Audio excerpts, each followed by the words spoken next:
Good morning. My name is Amanda Rivera. I'm the hearing examiner presiding over today's case. The date is October 24th, 2025, and this is case DCI 2023-000040. It is a rezoning request to the CPD district in St. James City. Because this is a quasi-judicial hearing, all evidence and testimony must be taken under oath. So if you intend to speak, if you could please raise your hand. Do you swear or affirm the testimony you will provide is the truth? I do. Yes. Thank you. So the way that we're going to proceed this morning is first we're going to hear from the applicant. They're going to present their request in the case and call any witnesses that they may have in support of that request. Following that, we're going to hear from the county staff. They're going to present their review and recommendation in this case. They are recommending approval with conditions and deviations. After that, we're going to open up public comment, and I'll call forward the cards that I have in the order that I have them. There is only one opportunity to speak, so I would encourage you to take notes as we go through things this morning so you can make the most of your time when you're at the podium. After we hear from all of the public, then we'll come back to the applicant and the staff, and they will have their rebuttal and any closing comments that they may have. With that, we can begin if the staff has the affidavit of publication. I do. Okay. Thank you.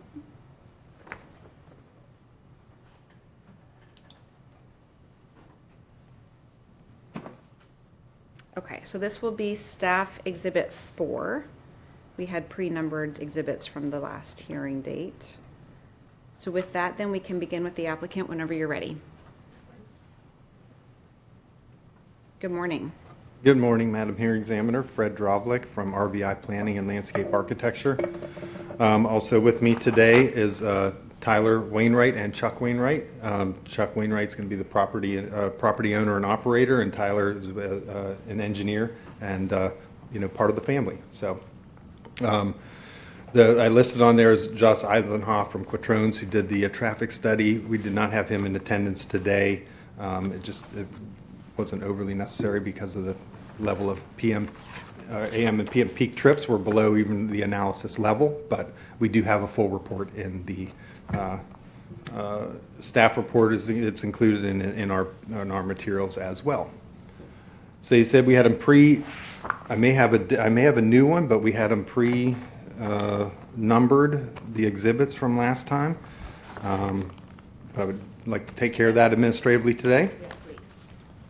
All right. So first off would be, tell me, first off the Yes. presentation. What I had was the applicant Exhibit 1 was the original 48-hour notice, and then applicant 2 was the second 48-hour notice. So we've got those labeled already. So anything additional, we're starting at 3. Okay, 3 then, the presentation from today. Okay, yes, please, thank you. So that Okay. will be applicant 3. Okay. Thank you very much.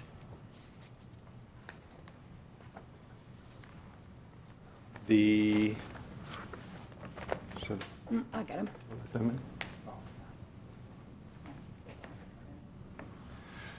The commercial wet slip lease agreement would be the next one, and that is current. Okay, thank you. Yep. And that's the one that is through November of 2025? Correct. Okay, thank you. So this will be applicant Exhibit 4. Okay,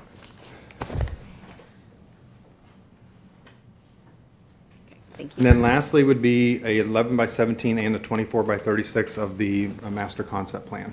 Thank you. And that's the revised version? That is revised as of 10/22, stated up in the upper left-hand side. Okay, perfect. Thank you. And thank you for that as well. Seeing the revised date was much easier. Usually we have to search for it, so thank you for that. Yeah, I'm going to start doing that regularly. I found that helpful myself. It is very helpful. Otherwise, it strains our eyes trying to I know. locate them. And by the time we get to this level, we've gone through quite a few usually, so I would imagine. it's nothing worse than having the wrong date being reviewed, so. Okay, thank you. Sure. All right, well, I would like to be accepted today also. My resume is on file. I've been here many times presenting as an expert in land use and planning in Lee County and like to be accepted as such today. Yes, thank you. All right. Let's get started. I introduced that. So our overall request, Upper Captiva Carriage Club. We're seeking to rezone 3.69 acres of land from ag to CPD. So the goal is to allow closed and open storage, which I think the open storage was the reason for the continuance that wasn't in the ad. So now that has always been part of the request, but now we got the ad right and we're there. Commercial parking and a maximum of 5,000 square feet of administrative offices to support the residents of Greater Pine Island and residents and visitors of the surrounding barrier islands. Proposed height is 35 feet, so we weren't trying to increase it anything beyond what is allowed out there. So we're located at 9101 Stringfellow Road. So it's the northwest corner of Stringfellow Road and Maria Drive in St. James City. So we're about 1.5 miles south of Stringfellow Pine Island Road intersection. To the east, we have some residential single family that consists of some bona fide ag uses and a home. It's zoned AG2. And as well to the north is vacant lands, but it's used for some agricultural purposes, zoned AG2 as well. To the south, of course, Maria Drive, and then another vacant land zoned agricultural, and there's another piece of property a little southwest that's zoned commercial facilities. Properties consist of vacant land, single-family residential, and a moose lodge. Here's a good aerial overview, try to give you an idea where we are to the marina. Madam Hearing Examiner, have you done a site visit prior to this? Okay. Yes, it was very helpful. Yeah, it's good to see the character of this and the feel, especially going down to the Pine Island Commercial Marina. So we're about 3/4 of a mile to the marina. This is really one of the most the closest locations that would intersect on with an arterial and a local road that would really qualify for those minor commercial uses. And certainly the closest one to the marina, which makes this property very interesting and useful. So that's the overall aerial overview of that. You can see obviously very rural otherwise and agricultural in most of its uses. And we'll get into that, how this fits in to the character in our development and the steps we've taken to make sure that it does. So zoning proposed or existing, like everybody else, AG2. Our proposed one is a CPD, so we know that. Future land use is coastal rural future land use category, as is the great majority of Pine Island. So in policy 1.4.7 for the coastal rural future land use category characterizes land use established for Greater Pine Island Planning District to address the area's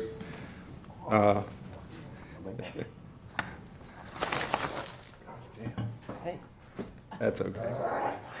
Lay down. Sorry about that. That's Had an okay. interruption. Down. Lay down. Yep.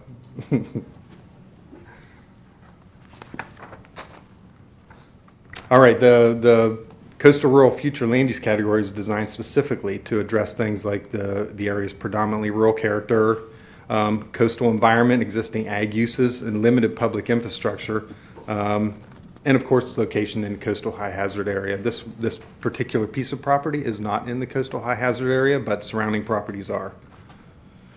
So now I want to go over a little bit of the current site overview. I don't typically read some of this stuff, but there's just a number of details about this project, and staff did a great job of this as well. This is a little bit of a different summary of it based on, the Wainwright's experience of living there and owning that property for a number of years. So historically, the site was developed as a hazard analysis and critical control points, certified wholesale seafood processing facility supporting local clam farmers.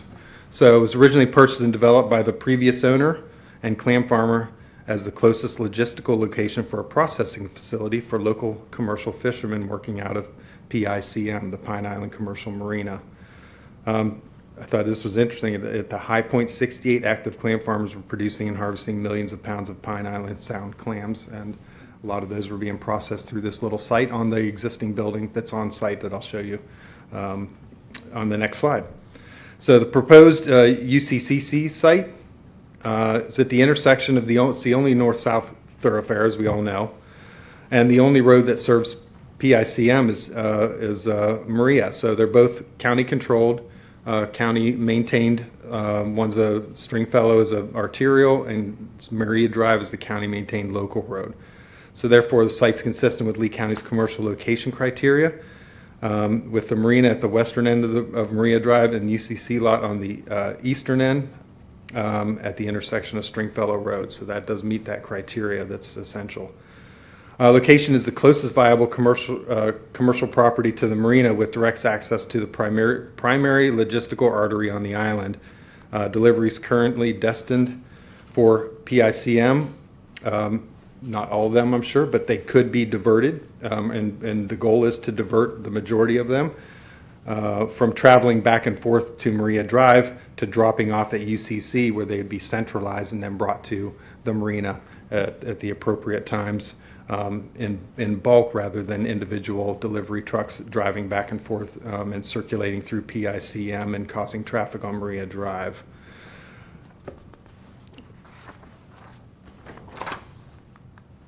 This is the existing site. You see the white building in the middle. When you go out there, that's the driveway you pull into, and that's where the zoning sign is put right next to that.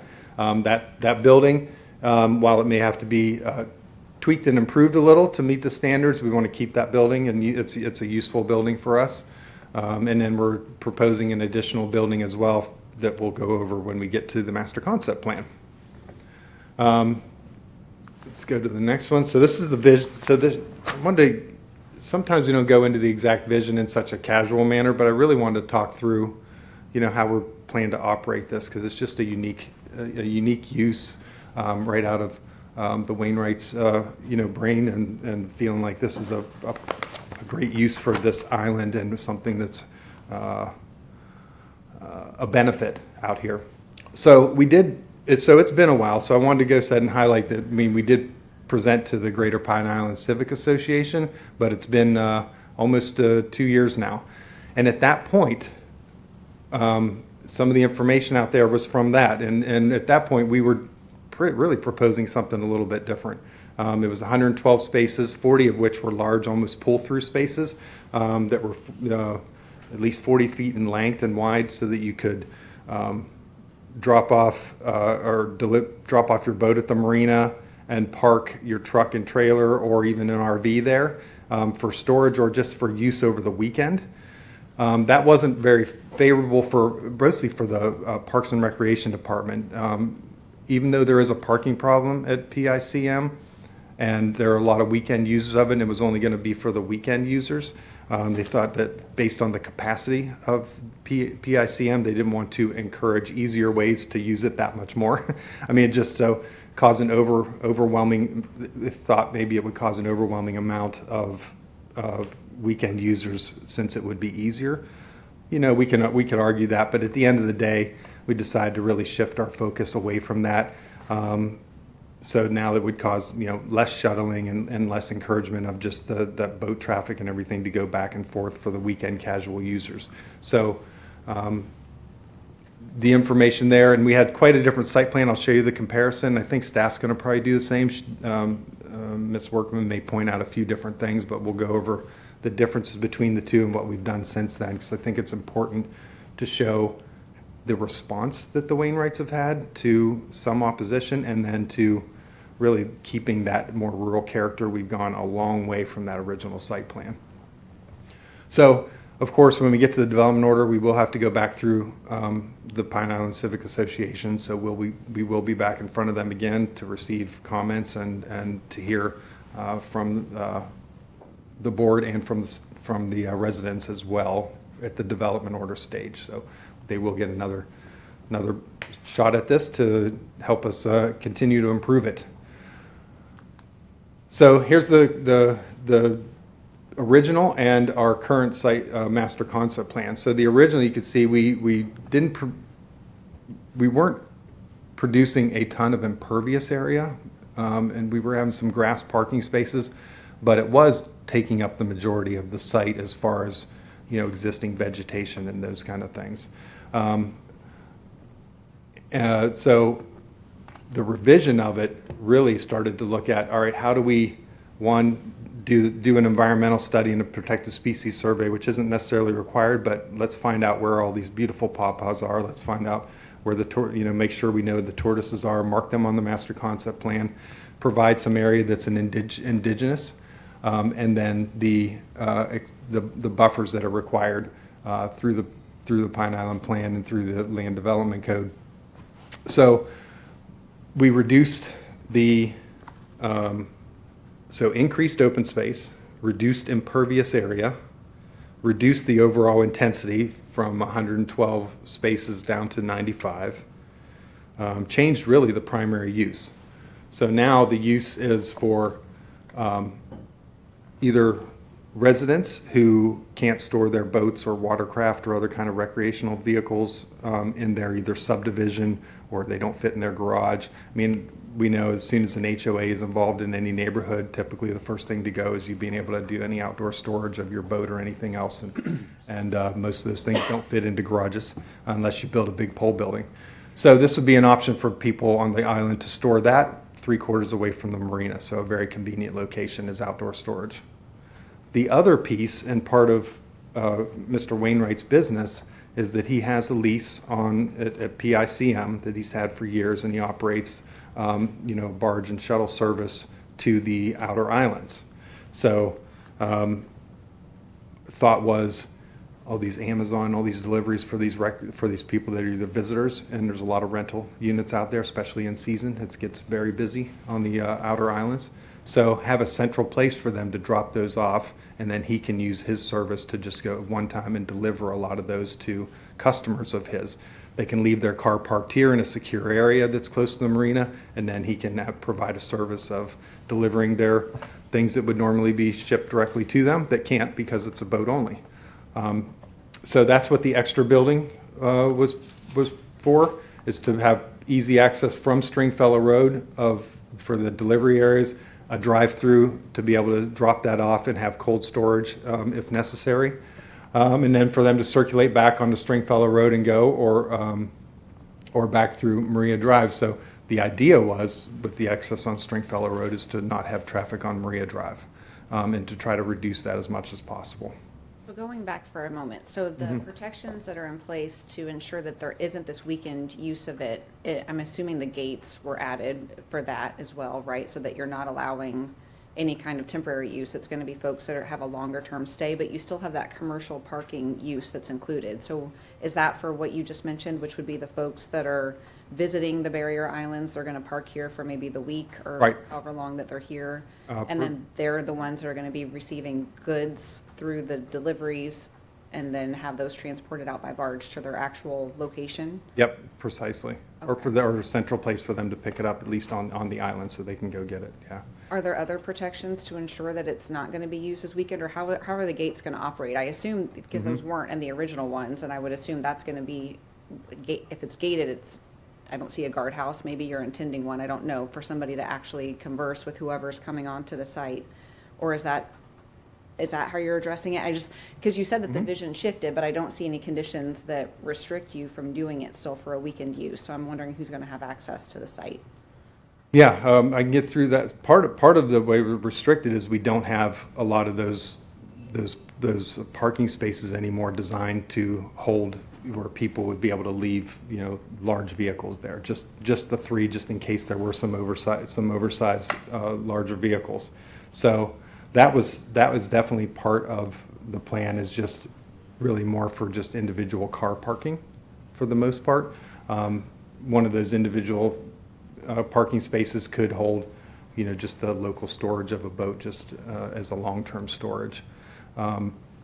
So that's part of it, where they're not using the marina, dropping off their boat and then parking their boat and truck or whatever delivery vehicle there, using it for the day and then coming back. So that isn't going to be a use because there isn't going to be space for that. So they would be, and they're going to have to be sign up for this and prepay for that and have code to the gate, so that they would be well informed that that's not what it's for, and it's more for long-term parking rates. But if we want to get into more detail operationally, we can have more questions or have the Wainwrights answer those specifically. I can hold them for now. I just wanted to get that initial clarification. Thank you. Yeah, the original one, you can see that we really designed it for that, where we wanted to encourage those weekend users in the long-term parking to go out to the island was just less of the focus. Now we really shifted that focus down to really long-term storage of parking for a safe place to park that's near the marina and convenient. All right, so that's a comparison between the two. So we also, since the first one, I think we've improved the circulation. We did the protected species survey, added the indigenous area, and added the screening, and really figured out, because of outdoor storage, what we would need to do for screening.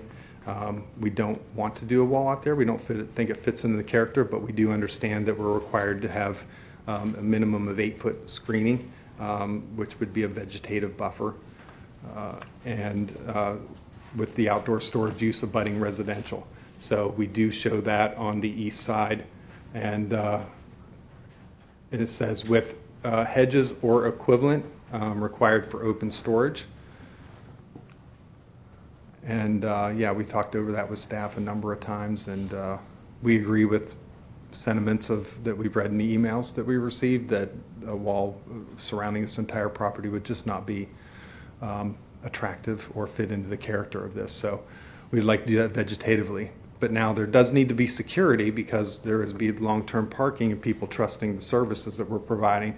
So we do intend to have a chain link fence surrounding it, but we want it on the inside of the buffers, and we do have that pointed out on the master concept plan in the dotted line that really runs along the buffers, and we'll figure out how to do that on the around the indigenous. I don't think we need to go out to the indigenous area, but we can talk through that.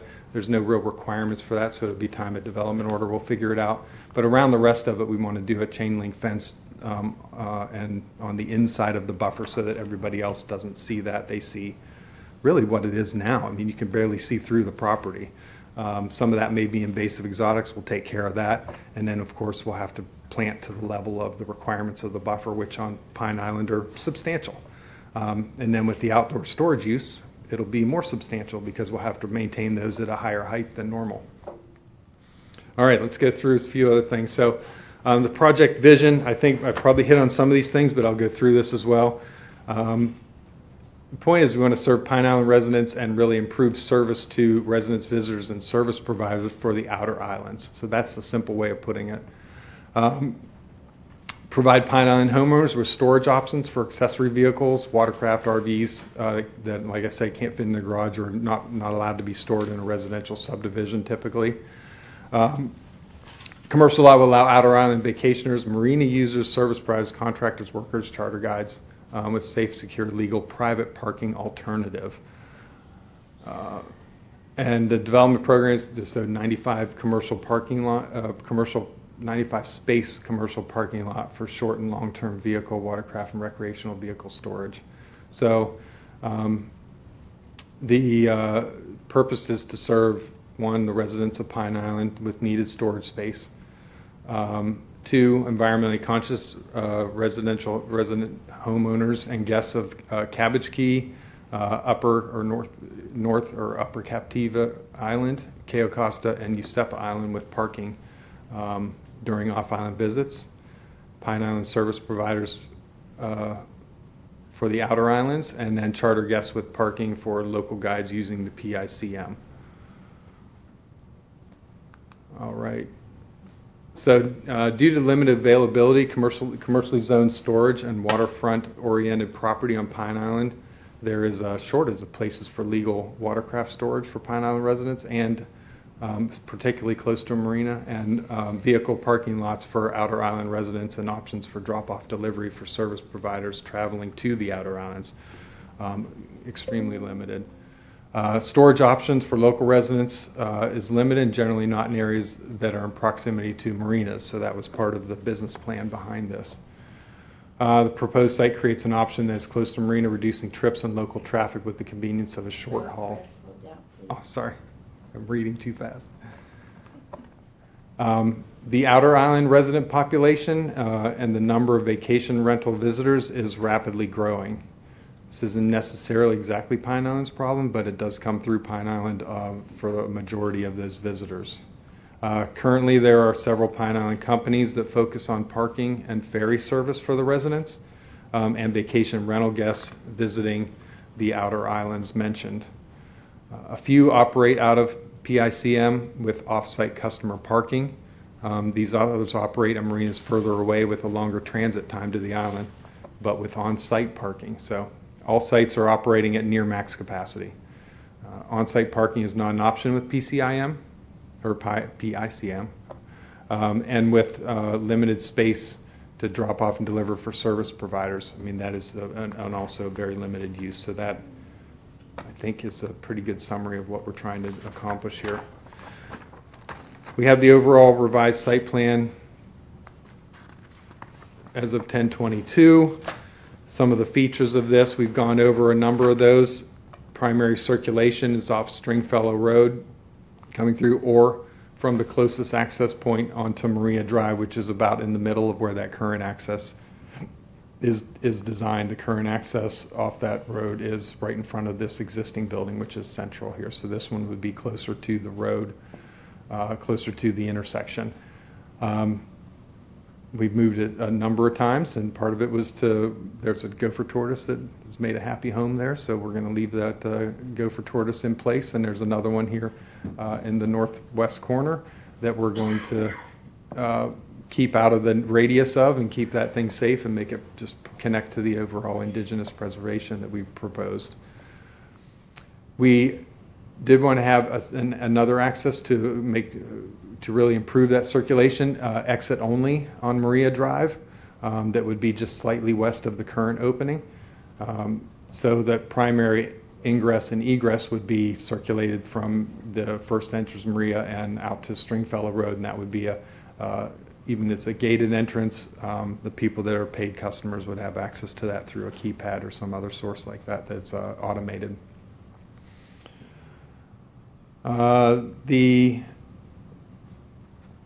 In the land use table, we do have open space is required to be minimum of 50%. We meet that, and we meet that fairly easily. Indigenous wasn't required, but we are proposing that. A lot of that was to protect those pawpaws, which seem to be growing up everywhere out there. So we want to protect as many of those as we can as a protected species. And then the buffers, which are more or less, some of them are required, but we're going a little bit above and beyond. The property to the north is a type B buffer, 15-foot type B buffer. There's a lot of indigenous there, but we also wanted a buffer, but it's agricultural land. We wouldn't be required in the land development code, but we did want to add that to there because I think that if that resident and owner of that property is concerned, at least we're doing over and above, and if they would rezone it to something different in the future, we would probably be in compliance with what we need to do. The other enhancement is on the east property line, where because of a requested open storage use, we need to have a higher level of screening. So typically that type F 30-foot buffer would require plants installed at 48 inches and maintained at 5 feet or 60 inches. And we're going to have to maintain any hedgerows or other vegetation at 8 feet there in order to be properly meet the screening requirements versus putting a wall up. So I think that's the main thing. So total it's 95 spaces with the 3 larger spaces and the other 92 regular spaces, and then the pull through building for the delivery and service providers to drop off their goods there for us to shuttle them down in one fell swoop instead of all these delivery trucks driving up and down Maria Drive. Other areas on here, obviously in the front, or we'll need some treatment. So we have some dry detention area, and we'll fit that in around the pawpaws and everything else that we can do to maintain them as well as we possibly can at the time of development order. The intention is to keep all of them, and we will do our best to do that. So that's what I was talking about, some of the design features. So I'll go over some of these. So we're proposing to preserve all the beautiful pawpaws, the gopher tortoise zones, and the indigenous preserve. The proposed indigenous area averages 100 feet in depth and occupies a quarter of the site. Overall, the open space a minimum of 50%. And again, the indigenous area isn't required, but we know that that's important to people out here, is to maintain that rural character. And so we want as little of the site to change as we need it to change. And I think we've shown that we've heard that, listened to that. The Wainwrights have been, and Chuck's really insisted on that over time to really fit this in. I mean, he obviously lives out there and has friends out there, so he wanted to do right as he could, but still get a viable use out of his property. Time of development order, we'll submit a protected species management plan, which details the relocation of beautiful pawpaw and gopher tortoises. This is from staff. So if that's necessary, we'll do that at the time of development order. Desires to preserve both. And then the conditions recommended to ensure ensure land clearing and development activities do not impact the protected species proposed to be preserved through implementation of an appropriate protection measures. So there's a couple of conditions in the staff report which we are in agreement with. So buffers, I think I've hit on this a little bit, but the main point here is the north buffer wasn't required. We wanted to do that anyway, that type B buffer. The south buffer, because of the LDC section for Greater Pine Island Plan, Chapter 33-1054, the buffers are pretty, they're extensive, and some of the more extensive that we have in the county, unless you're trying to build a gas station somewhere and a few other things. So for this, what I would call it is called technically a minor commercial use. For a minor commercial use, these are pretty substantial buffers, and that have to be even more substantial because of the outdoor storage. So on the south and on the east along the right-of-ways, it has to be a 25-foot wide type D buffer. There it lists the number of trees that need to be planted there. Then on the west, of course, it would be a larger buffer, 30-foot wide type F.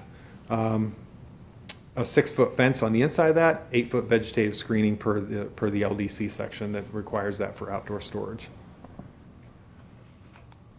All right, schedule uses. You know, we've all been through a number of CPDs that have a laundry list here of uses that I wouldn't be able to fit on one screen. Here, this one was fairly easy. So the highlighted ones are really the primary uses of the property that we intend. So commercial parking lot, indoor storage for those service delivery providers with walk-in coolers, and then outdoor storage for not just vehicles, but if there's any other watercraft or other things that are doing that long-term storage, that's considered outdoor storage. And then administrative offices, there'll be some office space, a little bit of office space in one of those buildings. The other uses are just standard that we would need: gatehouses, fences, excavation if needed for water retention. I don't know that we'll need that, but I don't think we will, but that's on there just in case we need to provide some wet retention. And then essential services and signs. Essential services are just, you know, the basics to get us operating out there. So point with that was just pretty limited uses. There's not too much we could do without having to go through this whole process again, which we would not be doing anytime soon. It's been 2 years in the works now, and that we're all tired. So the subject, urban services. This is considered a non-urban area, but there are a number of urban services that we will either have access to or need to use. There's potable water to the site now through Greater Pine Island Water Association. So we have water service. We have that's existing and ongoing. For this moderate expansion, they have a letter for us that they have enough capacity to continue serving us. There is a septic on site. This will not generate really anywhere near the amount of gallons per day that we would need to be required to connect to a public system. So we intend to continue with the sanitary sewer as is per Florida statutes and meet all those requirements. There's emergency management services, fire station, Lee County Sheriff's, all under 2 miles away. So actually pretty convenient urban services for this type of area. The roadway meets the criteria for minor commercial development. So it's on the corner of Stringfellow and Maria, both county maintained. One's an arterial, one's a local road. And the properties near a shared use path on Lee County parkways, or Lee County walkways and bikeways plan. This is from the staff, and they did, of course, great detail on this and letting us know exactly how we fit into the overall picture. There will be a sidewalk required on Stringfellow Road as part of that overall master plan at the time of development order. So those are the urban services are provided. So some of the coastal rural development standards. So, and this is, I mean, I know you're very well aware of these, and most people in the audience probably are as well. But I thought it was worthwhile going over through some detail just in case people weren't really clear on what requirements do we need to meet. So as part of the coastal rural development standards in that land development code section, or chapter 33, section 1054, there's a number of things that we need to do that we've tried to accomplish to the best of our abilities in this site plan. One, development must be clustered in a manner that provides for protection of existing on-site native vegetation, including wetlands, uplands, natural flowways, and endangered, threatened, or species of special concern. So, and that was why that we did what we did what we did with the protected species survey and the environmental study to locate these things and put them into a location and develop around that to meet this requirement. Open space must be 50% of the development area. We're meeting that. All buildings and structures must be set back a minimum of 50 feet from the planned development boundary. So that's from our property boundary in. And so there's only one building that's close to that, and that's the building up front. And the location still be determined. We put on the master concept plan minimum of 50 feet. So it may be greater than that, but we will maintain this requirement. A 25-foot wide modified type D buffer must be provided along the external rights-of-way. We meet that. One tree per 25,000 square feet of development area. So there will be probably some additional trees that will need to be, the general tree requirements that will also be on site. And development must maintain or minimize site disturbance by stem wall construction, low impact clear. So we don't intend to, we're going to do everything as close to as grade as possible to keep with that rural character of things. So we will not have those type of impacts. Staff agrees with that, that our master concept plan as proposed and then as conditioned meets these requirements for setbacks, clustering of development, and protection of natural vegetation, open space, meets the buffering requirements. So, and provided a condition as such. So we are in agreement with staff on this LDC section. All right, let's go to the next. Transportation. So as I mentioned earlier, we're well below the trips, and the actual TIS was done when we were at the 112 parking spaces, so it's a little less now. From the beginning, we had proposed under 5,000 square feet of buildings, about 4,800 square feet, so that was in there.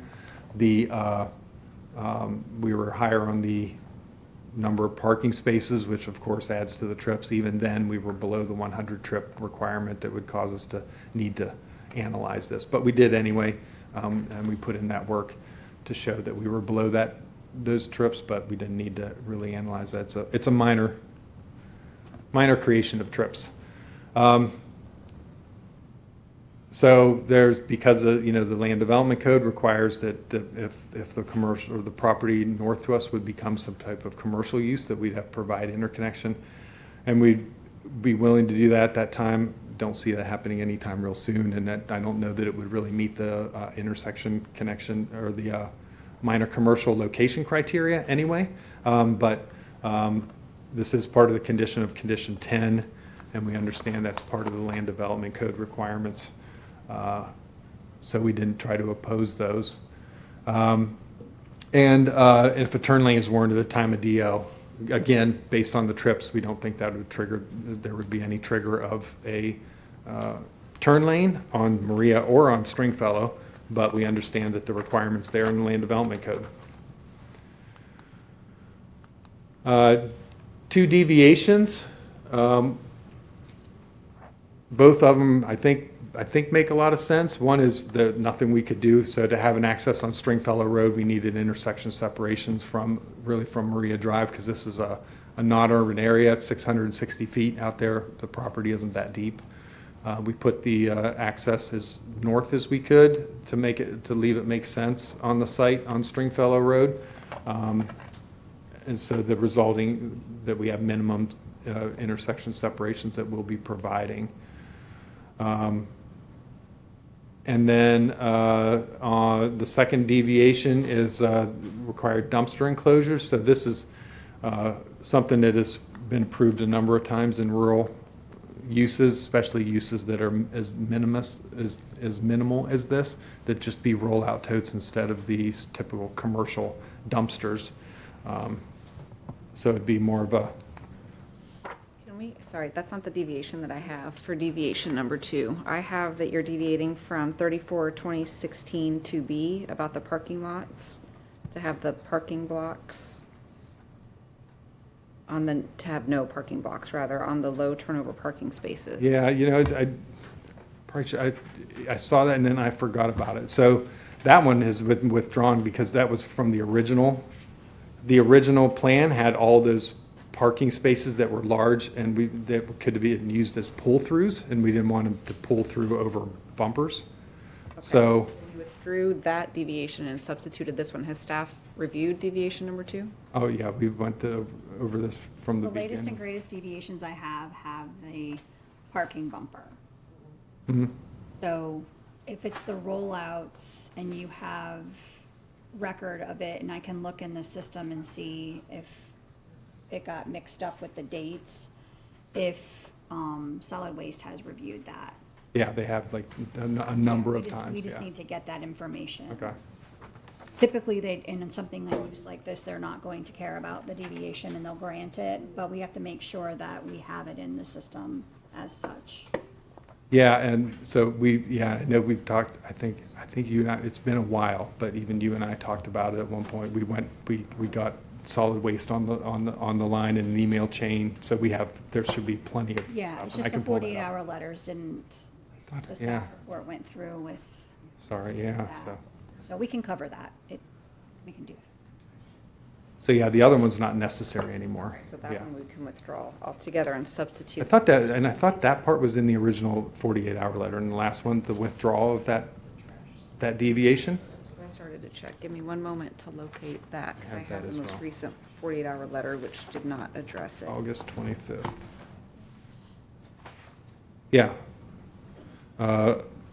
On number 5, the exhibits revised deviation justification withdrew deviation number 2. Which one are you reading from? From the original 48 hour? The August 25th letter, yeah. Give me a moment. Just left hiding. Lots of detail in this one. Yes, there were, well, with all the moving parts. Okay, so you withdrew deviation number 2.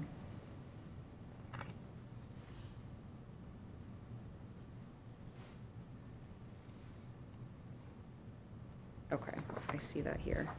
So the question is just gonna be, it doesn't sound like you've got an objection to it. We just need something from staff saying that they've reviewed it, as Beth just said, and that there's no objections. It's not, I don't see it as an issue. You're correct that it was included in the original 48-hour letter. So my guess is it's in the file somewhere. We just don't have it in the hearing documents. So that should be a fairly minor point to address, but we'll make a note of that and come back to that Yeah, later. and those revised deviations in that original 48-hour letter did list the deviation on there. Yes, you But, did. You yeah. covered it. I've got it here. But now What I staff don't has have is the analyzed staff it. response to it. So I just Yep. need that for the record. And so that's something, as I said, minor, that it should just be combing it out of the documents perhaps if it's in there. Yeah, so I think it was even in late 2023, we were already talking through that with solid waste staff, so, yeah, so we should be able to find good evidence on that one. All right, let's go through the LDC compliance. Again, as usual, staff has outlined this very well in their staff report, and we agree with the staff report. We do believe, based on what we just went through, that we do comply with the Lee Plan and all of its standards and requirements, and even to the extent of everything in Chapter 33 concerning Greater Pine Island. Let's see, compatible with existing and planned use in the surrounding area. I think that's probably one that some people would disagree with. We tried to, so it is an appropriate place based on minor commercial criteria that we meet that kind of criteria. And in rural places like this, some of those services are needed in rural places to provide those either daily services or services that are going to be provided by somebody, and we think they should be in a location that reduces the most trips possible. And we believe this use reduces the most trips possible, especially with the consolidation of delivery for some of the off-island stuff. I mean, you know how many things get delivered through neighborhoods and to people now, and vacation renters maybe a little bit less, but they still, if they're staying for more than a week, they're not letting up on Amazon and everything else, so they'll get their deliveries whenever they can. So we do believe that we're compatible in the area as much as possible based on the open space and the indigenous preservation and the buffers that we're trying to preserve. We would love to see nobody see it, is really what we're hoping to have come out of this. You drive by that piece of property now, you don't notice a whole lot. There's going to be one additional building there, but we're going to have that screened. Everything else, it should feel much like it does today. There will be a little bit of lighting. We do need some security, but we're willing to put those as low as we're allowed to be put. So I do think that's one thing that we can't overcome. We do have to have some lighting there. Everything else, I think the location is actually a good trip reduction effort as far as good planning goes. You know, put the uses that are needed close to the use that it's needed for. And I think this does that as close as it could be to a marina. They aren't building very many more marinas, as we all know, so I don't think the use is ever going to decrease out there. It's going to probably just have pressure to ongoingly increase over time. So we think this will be a very useful site that will meet not compatible with a farm, but compatible as far as a commercial use in a proper service area. I think we've done everything that we possibly can do. Of course, we're willing to listen to suggestions and listen to the public, and maybe there's some other improvements we can make, but we do feel we're as compatible as we can be for a commercial development on a rural island. Access, we do have the road access for the proposed development intensity. So no real expected impacts on transportation facilities. Adversely affect the environmental critical and sensitive areas. We're trying to do everything we can to preserve the environmentally critical sensitive areas on site. Species and vegetative and animal species. Be served by urban services as needed, and we have most of the services available or are allowed to use more non-urban services such as septic, as long as we meet the regulations, and we do. There's supplemental criteria, and we are found to be consistent with this in the staff report as well. It's in the appropriate location because of landscape buffers that increase setbacks. We do meet those or exceed those as needed. And the recommended conditions provide sufficient safeguards to the public interest and are reasonably related to the impacts of the public interest expected from the proposed development. As I said, we've gone over and above the requirements of code to try to make sure that this is as good of a development as we can to fit into the rural character of Pine Island. And we're proud of the revisions, and I got to give credit to the Wainwrights to really even push. You know, part of my job is to help them develop as well as they can for their property. They were the ones pushing back and saying, no, let's make this a little more rural. Let's protect the species. Let's protect the vegetation as much as we can and really make this as invisible as we can. So I've got to give a lot of credit to the ownership here that they're good owners and good managers of the land. Let me see how many of these I have on here. So a lot of this is covered. Okay. That's not too bad. I don't want to bore everybody, but there's probably some stuff worthwhile going into, because staff report, again, does a great job on this, outlines these well. Some of the language I took right from the staff report because they do, their wording is great on this. So So the coastal rural future land use category is established for the Greater Pine Island Planning District. And this was repeated earlier, but it's to address the area's predominantly rural character, coastal environment, and existing ag uses. So permitted land uses, according to the Lee plan, would be a number of things that we aren't using: agriculture, fill dirt extraction, conservation uses. But what we are using out of this, and we believe fits right into this policy, is non-residential land uses that are limited to minor commercial uses, and we do feel like we fit under that category. Really, we're required to fit under that category by having only a limit on square footage, 50% open space. The other things really control what we can do intensity-wise anyway, and then the list of the schedule of uses is extremely limited. So we do believe we fit into the definition of minor commercial uses that serve island residents and visitors. So that's the language, and that's what we tried to stick to as far as the design of this project. Administrative offices and shipping and receiving buildings will be utilized during business hours. Will not create a need for sheltering a storm event. There's part of that requirement in this coastal rural future land use category that if you're near coastal high hazard, or that you would need to shelter on site and other things, we do not fall into that category. And that isn't the kind of use that we're going to have. So staff finds the request as conditioned consistent. A bunch of policy 6.1.2 that have to do with restricting those commercial uses, particularly in the coastal rural future land use category and Greater Pine Island community. In non-urban areas, these uses are restricted to minor commercial development, as we said, which include limited commercial uses serving rural areas and commercial marinas. So a little bit different of a way of describing things, but that is really what we're trying to do. Not directly serve the commercial marinas exclusively, but that's just part of the use that is permitted in this as part of this policy. And the location is described in this of any retail uses must be at intersections of local and collector or local and arterial roads, or collector and collector. So we're at the corner of a local and arterial, and we meet that requirement as well.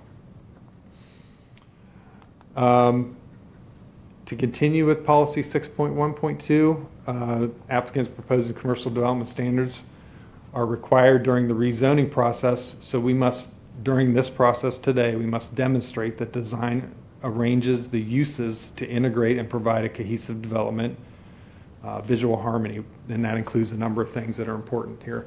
Screening, avoid negative impacts of surrounding land uses. Part of that is through the screening and other requirements and conditions. Traffic circulation, protecting natural resources, and provide necessary services and facilities were they inadequate to serve the proposed use. So I believe we meet both of these, and staff agrees. Couple last ones. Policy 24.4.4. So this, in addition to the previous policy 6.1.2, zoning requests for commercial projects must utilize the plan development zoning process. And again, another requirement that we must demonstrate we meet. Limit the total floor area to 5,000 square feet.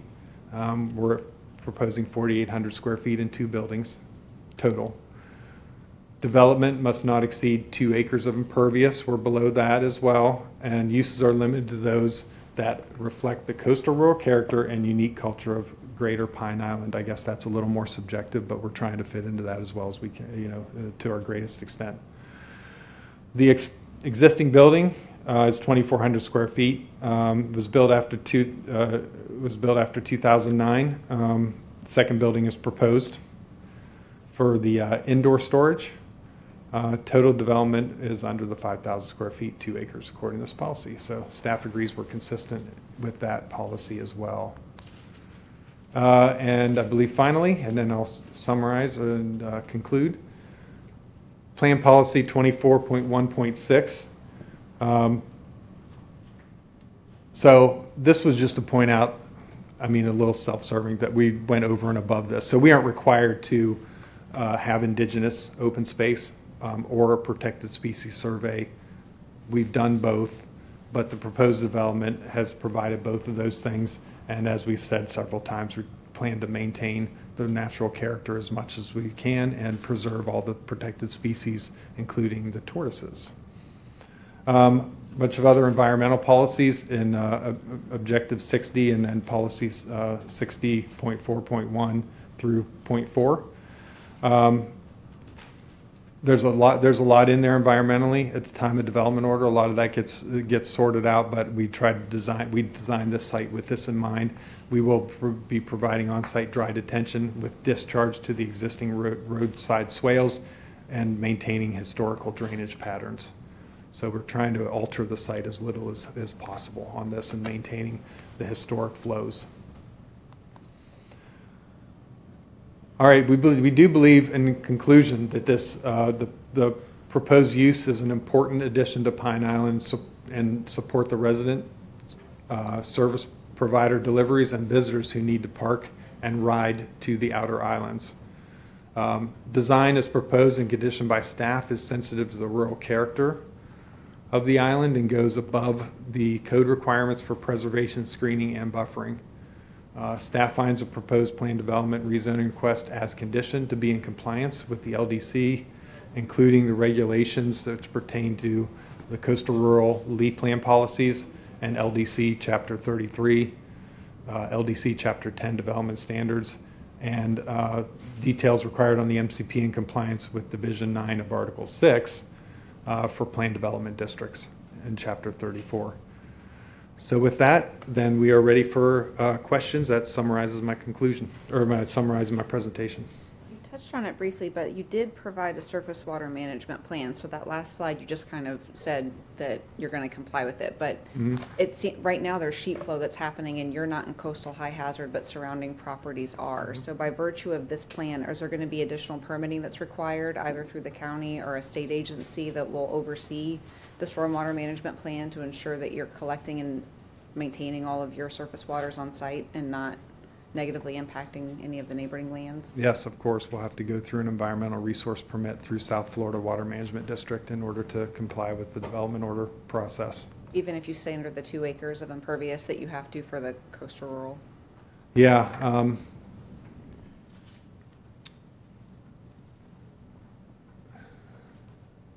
Yeah, no, I'm so used to it being above 2 acres. No, we will not be required to do that through the state district. But like the that. development order through the county, you would still be required to show compliance. Okay, that's a question I can ask staff as well. Yeah. I just wanted a little more on that. And then the traffic piece of it, because you said that it's a low generator, so you didn't have to go through the full TIS analysis.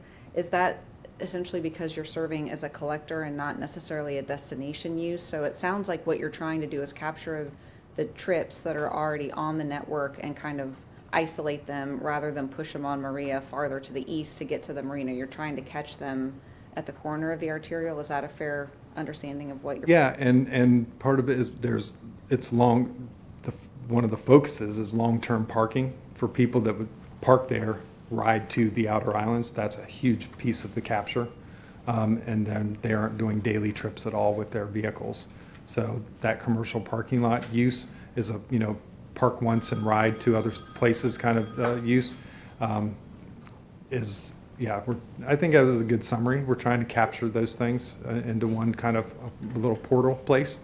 So the additional LOS analysis wasn't required because you're not necessarily generating new trips. You're just redirecting maybe where the existing trips are already being located. Yeah, yep, exactly. Yeah, Did staff have any questions of the No, applicant? ma'am. Okay, thank you. All right, thanks. Gather. Okay, we're ready for the staff presentation whenever you are, Beth.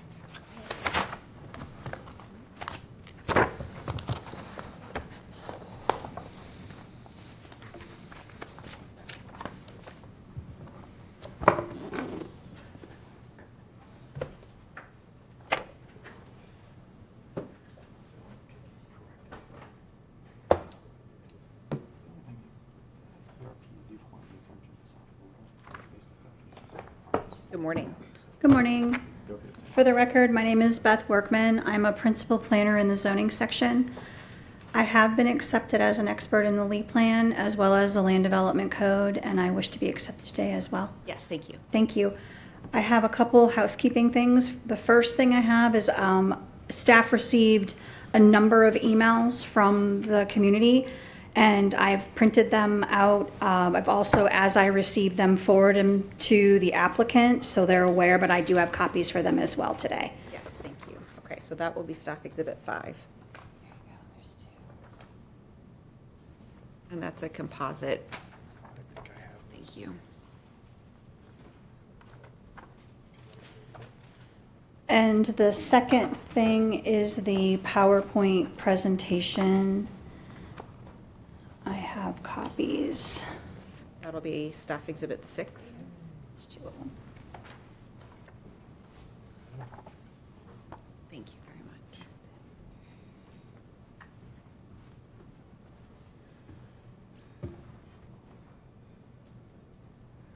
Fred, did you take the clicker? Oh, no, sorry, right beside. Oh, there it is. Sorry. Okay. All right. So the case before you today, Madam Hearing Examiner, is DCI 2023-000040.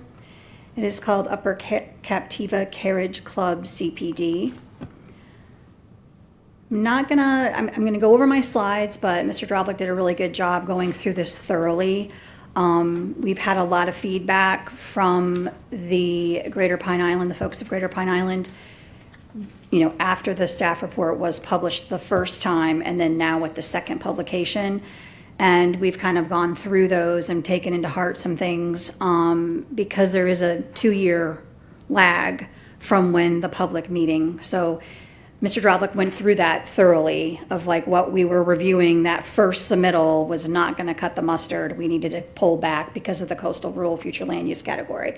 So the request today is to rezone the 3.69 acres from agricultural to commercial plan development. And it is to permit a total of 5,000 square feet of building area. And that is the maximum that they could get on this site because of the coastal rural future land use category and the land development code sections that follow that. They have a cap on the amount of building space. Staff is recommending approval with conditions.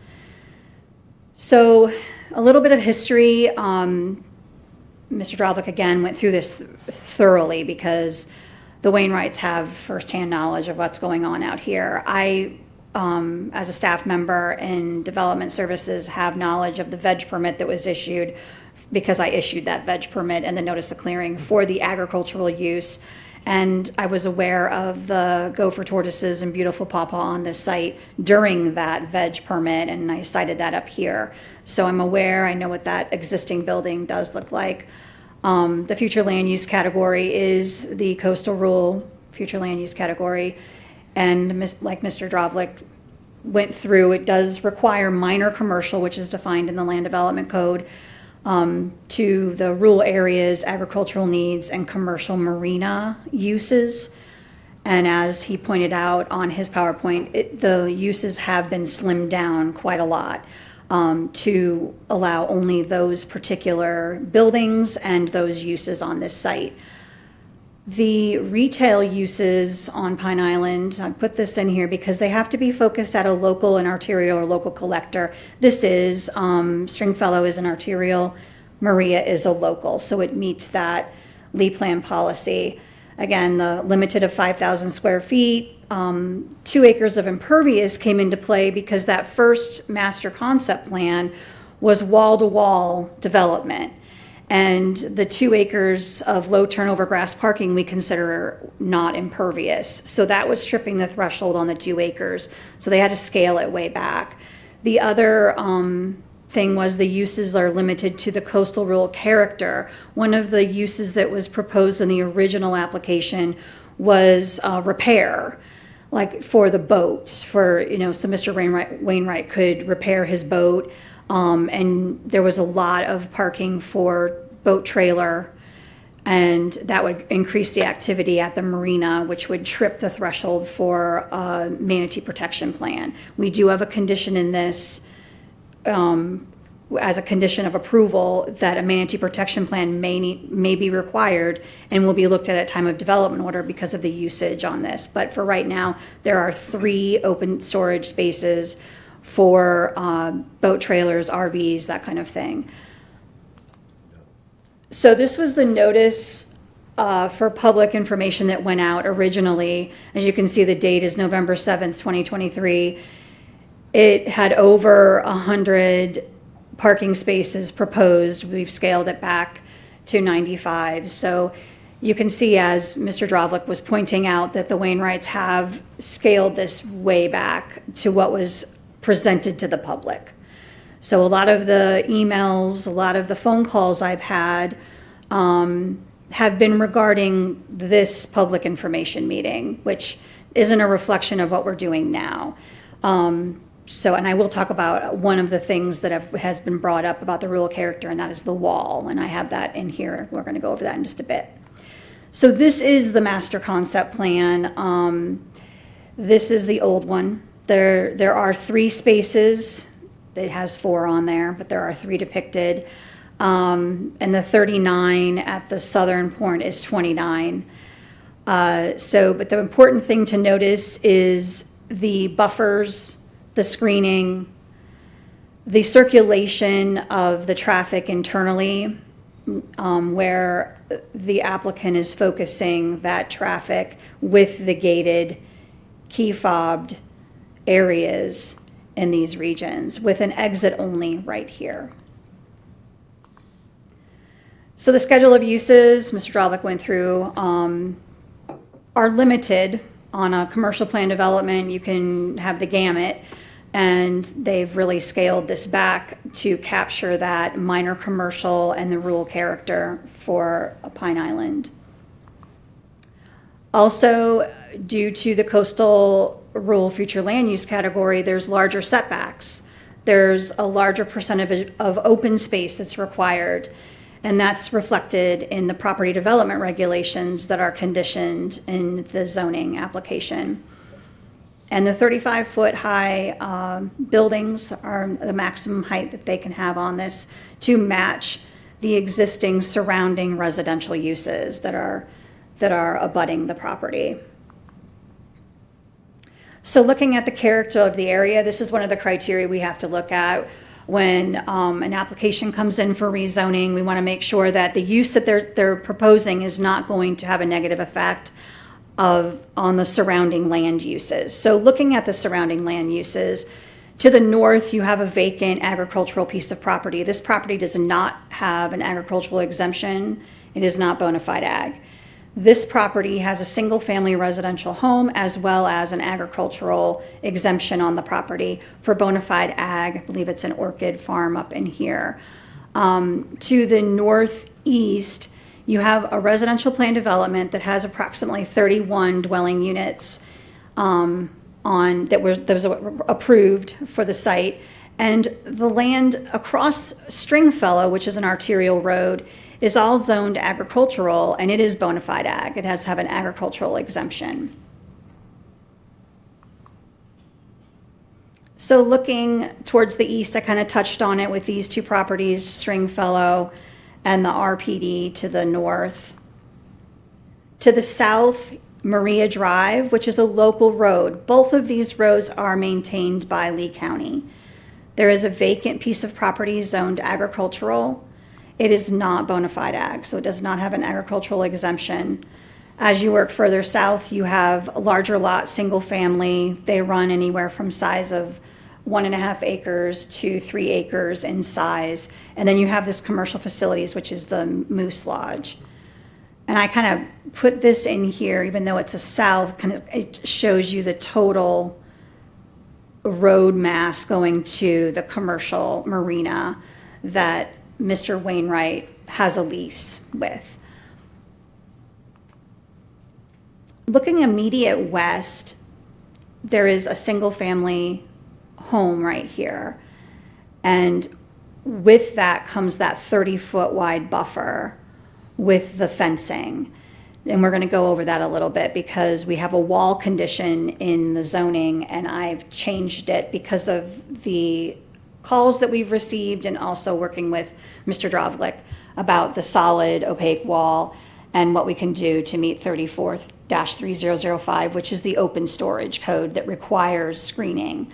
So we have the single family, and then as you work down the street, Maria, you have more single family, and then you have these T-shaped lots, which are agriculturally exempt, ag properties. All of these are zoned AG2. If I go back to this one, you can see that it comes all the way down along here, and then you have the RPD, which is Lee County owned, and then private LLCs that own this land. This is all AG2, except for this is an RPD owned by Lee County. And then further south, you have all the AG2 property vacant with a mixed bag of agricultural exemptions and single-family residential.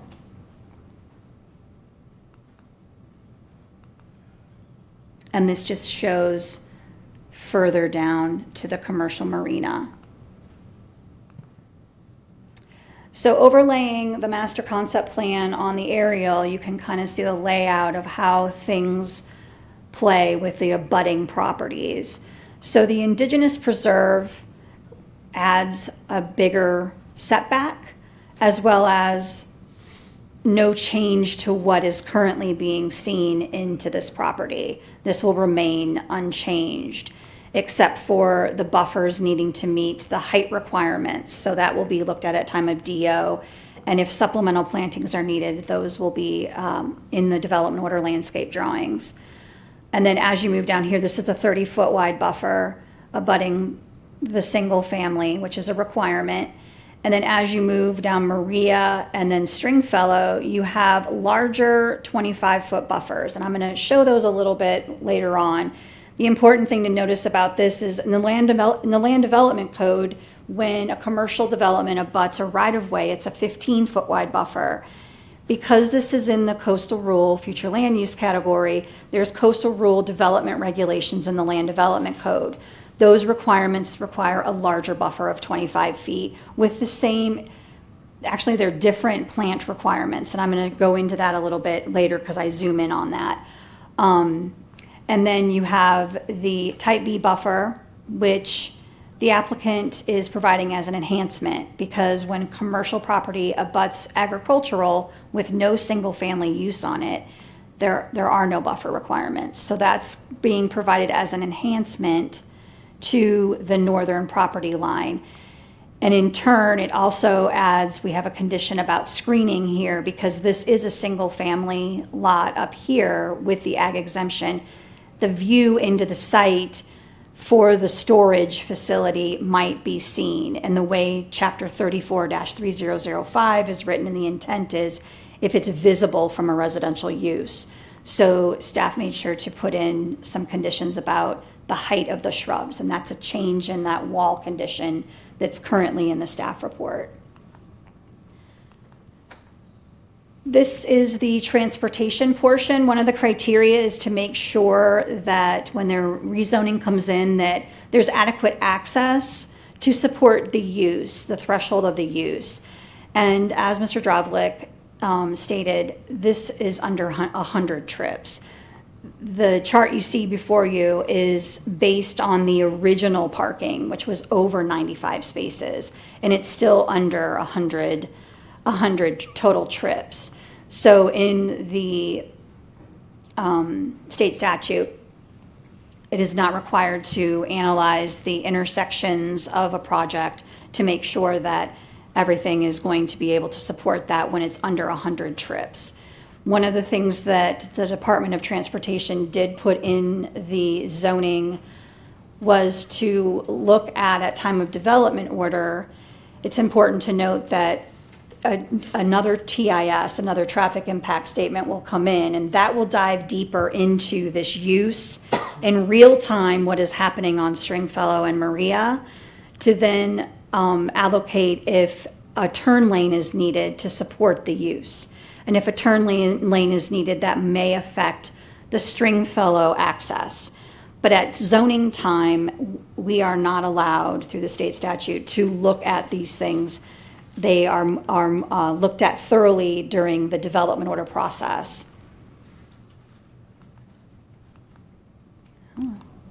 Hello.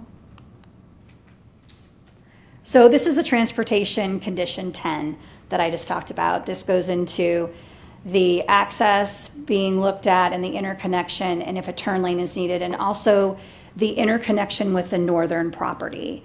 So it goes into providing the interconnection and cross-access easement to that northern property that is zoned AG2.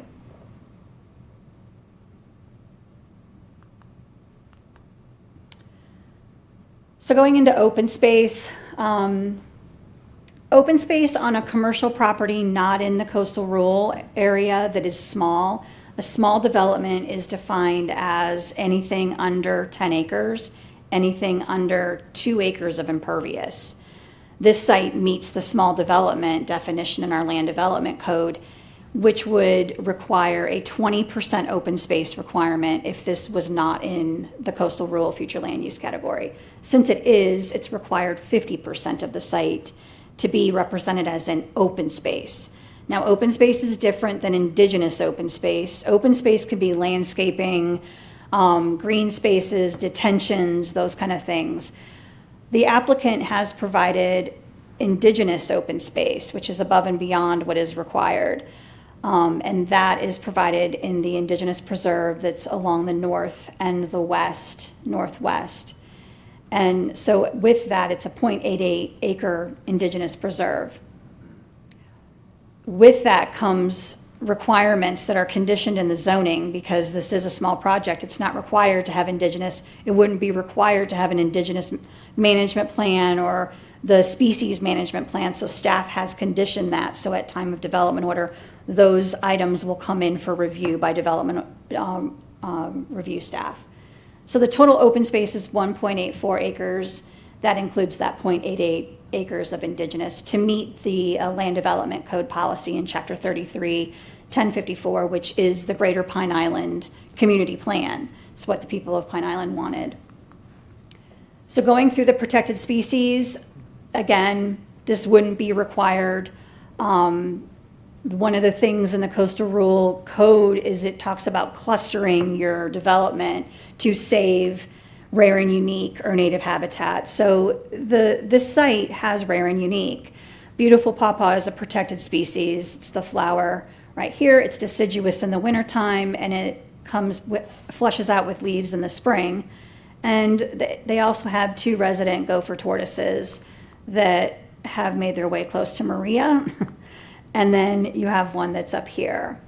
So the applicant is attempting to save those gopher tortoises within the preservation area as well as within this buffer down here.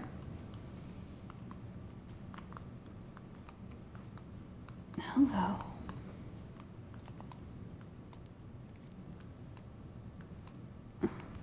It doesn't like me. It's my magnetic personality. Here, I'll just do. Unless you want to do it, Fred. Sure. I don't know if you need any batteries on it. That's what I'm wondering. Oh, no. It's Now I'm closer. No, it did.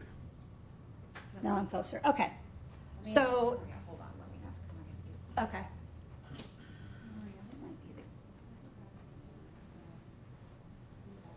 This is what happens to me. And electronics. Okay. Okay, so I mentioned the Indigenous Management Plan, the Protected Species Management Plan. Those items are required as part of the conditions. Those will need to be submitted as part of the development order. The vegetation removal permit is also conditioned, and that is conditioned to provide what we call a point map. The point map is staking, survey staking around the preserve. And it also will have protection measures for the gopher tortoises and the beautiful pawpaw. And if it's determined that some of the beautiful pawpaw in the footprint of the development need to be relocated, the species management plan will speak to that. And then at time of development, the vegetation removal permit will have multiple steps to then relocate the beautiful pawpaw off-site if that is something that needs to happen through the state permitting process. Through that, Maria changes the batteries.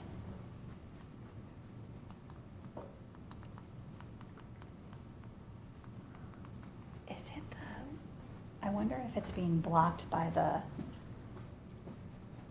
thumb drives.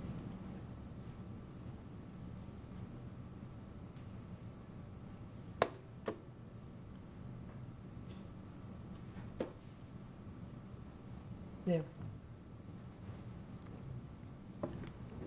You can advance it, Maria. My Vanna. And the next slide, please. Okay.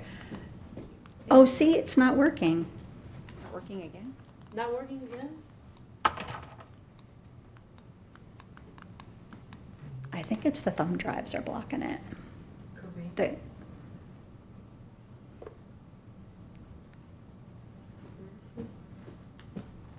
Well, at least it's a happy slide. You get to look at gopher tortoises and beautiful pawpaw. You want to go sit over there and advance my slides? Sure. It's working here Yes. for some reason. The angles. It must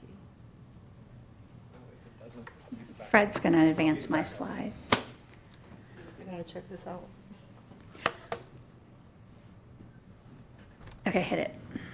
Okay, so the West Indian manatee, staff has a condition in the staff report to provide information at time of zoning. If the storage yard starts to facilitate boat launching, we're going to need to look at the manatee protection plan that will be required if it starts to meet a threshold because of the amount of boat traffic that's coming out of the commercial marina during the weekend. Because again, this is a commercial marina. It's meant for industrial uses, to support the outer islands and on island. And on the weekends, Parks and Rec allows for the recreation to occur during the weekends. So you can advance that slide. Back to my question, though, it goes back to the same thing about the weekend. How is that going to be monitored? Because you said if they get to that point that it trips it, who's going to be watching that? That is occurring currently. So like the lease agreement that Mr. Wainwright has that built into the number of slips that he has, as well as the scope of what he has to the ability to utilize that. And staff had, with Parks and Rec, we had roughly 4 meetings with them during the review of this to make sure that it wasn't going to be overburdening the marina to what this use was going to do. And right now, everybody knows this, there's parking out there is limited because it's the working staff during the week, and then on the weekends, it's first come, first serve to park out there to put your boat in. So people are parking on Maria and it's really congested. So that's one of the things that originally Mr. Wainwright was trying to do, but we had to scale that back because of the manatee, because of the ability to use that marina and the hours of operation. It may or may not be something that's feasible. So the open storage became on island for RVs, for your personal boat, that kind of thing. So we didn't put a condition in about the hours of operation for recreational use in here because it kind of takes care of itself with the hours of operation at the marina. And it's sunrise to sunset, so it's not like you're going out in the middle of the night. It's not allowed. It's essentially a marina run by Lee County, so it's sunrise to sunset. So there is already built in on that marina for the hours. Inspections or monitoring, essentially, even though it's not actively related to the site, the folks at the Lee County Parks Department that are out there, boots on the ground, are going to realize if there's being overburdening of that facility. And then Correct. they would notify you to trigger this condition of the zoning condition. Correct. And the other condition that we have in here is that at time of development order that an updated lease agreement, because that lease agreement allows Mr. Wainwright to utilize the Pine Island Commercial Marina. Without that, he doesn't get to keep the barge there. He doesn't get to utilize that. So, it's similar to what the Island Girl on the island already is doing. Like they have a lease agreement they have, for years. And so they're doing the same thing by shuttling. So there's already something in play out there. County staff uses the Island Girl to get out to do permitting, to look at the, upper Captiva. So you can advance that. So going into the buffering, so the north is an enhanced buffer. What does that look like? So that's the 15-foot wide type B buffer. It's utilizing the indigenous preserve as well as adding some landscaping to that. And you can advance to the next one. So this is where it's going on the master concept plan. And what it includes is the 15-foot wide buffer. It has 5 trees every 100 feet, and it has a double staggered hedgerow. So when we looked at this, we were thinking about the screening for Chapter 34-3005, which you have to screen for visibility from residential with an 8-foot screening. That could be through a wall, or that could be through vegetation. So in this condition, the shrubs installed at 24 inches to meet the requirement in type B buffering and maintained at 36, this would have to be upped to then provide a 72-inch shrub to meet the 8-foot requirement from the visibility from the residential to the north. And I've worked out some of the stuff later on in these slides to show that. So you have 2 different buffers required. You have the type B, which has this requirement, but then you also have on the shrub side of things, if you choose not to do a solid wall, you need to up the shrubs to meet that 8-foot screening from the residential. So that's the north buffer, and so you can advance. So then the south buffer going along Maria is what we normally have as a type D buffer at 15 feet. In the Coastal Rural Land Development Code, you have a 25-foot wide buffer, and the plants are a little different. So the plants are going to add additional trees, and then I talk about the Chapter 34-3005 screening from a right-of-way. When you have open storage, it's 6 foot. So on the north, it would be the 8 foot. This is the 6 foot. So then those shrubs that would normally go in at 24 inches would have to be upped in size to meet the 6-foot requirement. And you can go to the next. So that would be along Maria. So Maria has the 5 trees and 66 shrubs. In a regular type D, you have 5 trees and a double staggered hedge. So the trees are at 10 feet high, the shrubs are at 24 inches.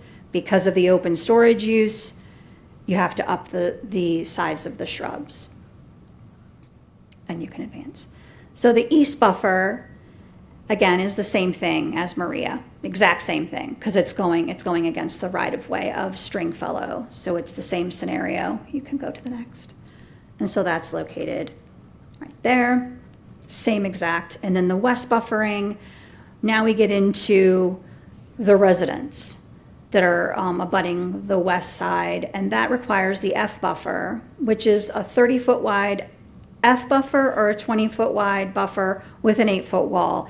The applicant is going with a 30-foot wide type F. Then you have the Chapter 34-3005, because now we're visible from that residential. And we originally had an 8-foot wall. We're going to the 8-foot screening for the shrubs. So if you advance to the next slide, that shows where that buffer is. That shows what is entailed in those buffers.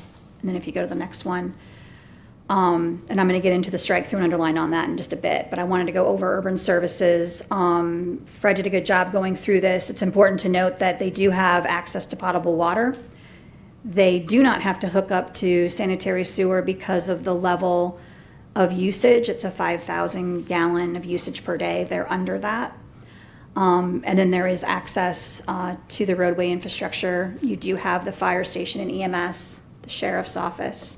There is no LEAP-TRAN bus stops located on Pine Island, and that meets the standards in 4.1.1 and 4.1.2 in the LEAP plan. And if we go to the next one, this goes over deviation 1. I'm not going to go over deviation 2 because we're working with that with the totes. So this is the intersection separation. The red circles show where this deviation applies, and it has to do with where the access points are and the distance between the access and Maria Drive, as well as the access to Maria Drive and Stringfellow. There's certain requirements in the Land Development Code on non-urban areas and they cannot meet that, so they asked for a deviation for a lesser, and staff is granting that. DOT did review this and agree that it can be granted, with the condition about the turn lane affecting that Stringfellow access. If you go to, because this isn't deviation, so this is condition 9, so this is the landscape buffer condition. The end of the landscape buffer condition has a wall condition, which staff is striking. And of course, that blocked it. So the condition for not providing an 8-foot opaque wall is that open storage visible from street right-of-ways must be screened by 6-foot-high shrubs along the east and south property lines.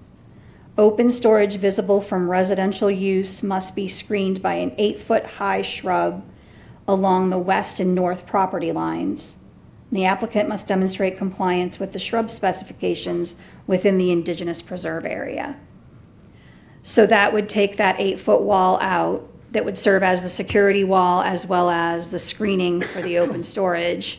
And that would put it to the shrubs providing that screening. The applicant is proposing a chain link fence that would be installed interior to the site along the property, along the parking areas outside of the preserve areas. And then that would provide the security for the uses. And so then that would provide the screening for the open storage as well as the property and would meet the buffer requirements in the coastal rule as well.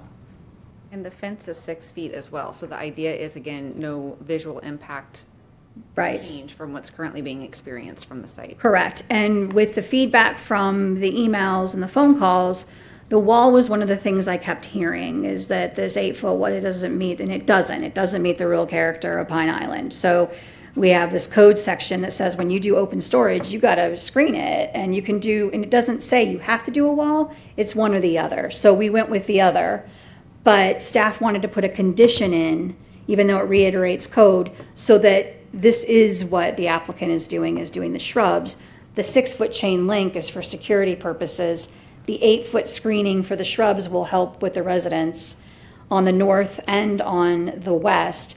And then you have the 6-foot screening along the right-of-ways. So that will really mask this, because staff was concerned with headlight shine, because this is a 24-hour facility. So if I, wanted to store something in there, I could go there with my key fob, get in and leave, and then you have headlight shine going into these neighbors' properties. So that was why the opaque wall was in there to begin with, but we can achieve the same thing with shrub material. And do I have that revised language already, or no, that will be? No, this is going to come in, this is in the PowerPoint, and this is going to come in with, when we work through that deviation. Next slide, please. We're almost done. So Ms. Drovlik went through the Lee Plan policies that support the proposed rezoning. With the increased buffering, the enhanced buffering, it knocks out a couple of the policies about screening and not bringing in a use into an area that will negatively affect the surrounding areas. It promotes the continuous compact growth. It has adequate services. It provides visual harmony through those buffers as well as the indigenous preservation. And it meets the Pine Island coastal rule standards. And these are the standards that were put in place by the folks in Greater Pine Island to preserve their rural character. And so with that, we have represented that and some with this, as with scaling back and the increased buffering. You can go to the next slide. And so with that, staff finds that the rezoning meets the criteria in the Land Development Code and recommends approval with conditions. The only question I had was the same one I had for the applicant about the stormwater management. Can you just speak briefly about what will be required? Sure. The stormwater management plan that came in with this application, which is required as part of a rezoning, and the requirement in the Land Development Code is an applicant, when they come in with a development order, has to treat their stormwater on their site. It cannot have a negative effect on the surrounding land uses. It kind of goes into the play with the buffering too. You can't bring a use in that affects the surrounding land uses. So the applicant will have to provide a stormwater management plan as part of their development order. Because they're under 2 acres of impervious, county staff reviews and land development code have similar code sections that match what the state would be reviewing if this was a large project over 2 acres of impervious. So they're going to have to demonstrate the berming, where the stormwater is going with the amount of impervious they're proposing, the pre-treatment before it outfalls into Stringfellow. So they'll have to show those details in the development order, because at this time, the engineering, we don't really delve deep into the engineering, kind of like traffic. We don't get really deep into the traffic as well. We're like just making sure that the use isn't tripping some thresholds on the surrounding roadway network. Thank you. Sure. Did the applicant have any questions of staff? No, ma'am? We're going to take a short break then before we pick up with the comments. So let's resume at 10:50.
Okay, we're back on the record.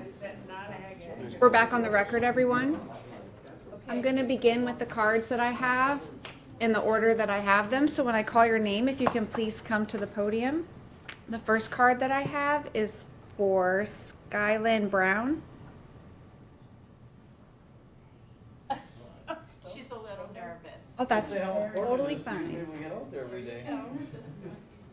It's always hard to go first. Yes, if you could come forward to the podium, please. You can do it. If I can do it, you can do it. You do it all the time. It's a lot different. Thank you for coming this morning. Good morning. Hi, thank you for having me. My name is Skylyn Brown. I live in Bokeelia, and then I also work for the Island Club, and we use Murray Drive pretty frequently. I'm just, I don't know how to do this. Say whatever you'd like to say on the record. I do want to note that we already have most of the things that you guys are trying to promote on the island. I'm just like kind of confused. You guys were talking about like boat storage and stuff, but I know that we really don't have parameters as far as like storing boats and things like that. I know like from a personal perspective, I know like all my neighbors, they store their boats like either under their house or on their property. So you don't see a need for the facility? No, honestly, I really don't. I just don't know. I don't think it's, I don't know. It would really affect, I don't know. We already have the things that we need to do this. Like there's companies out there, there's private captains, that's it. That's all I got. Thank you. No, you did a great job. Thank you. Okay. The next card I have is for Alex Murphy.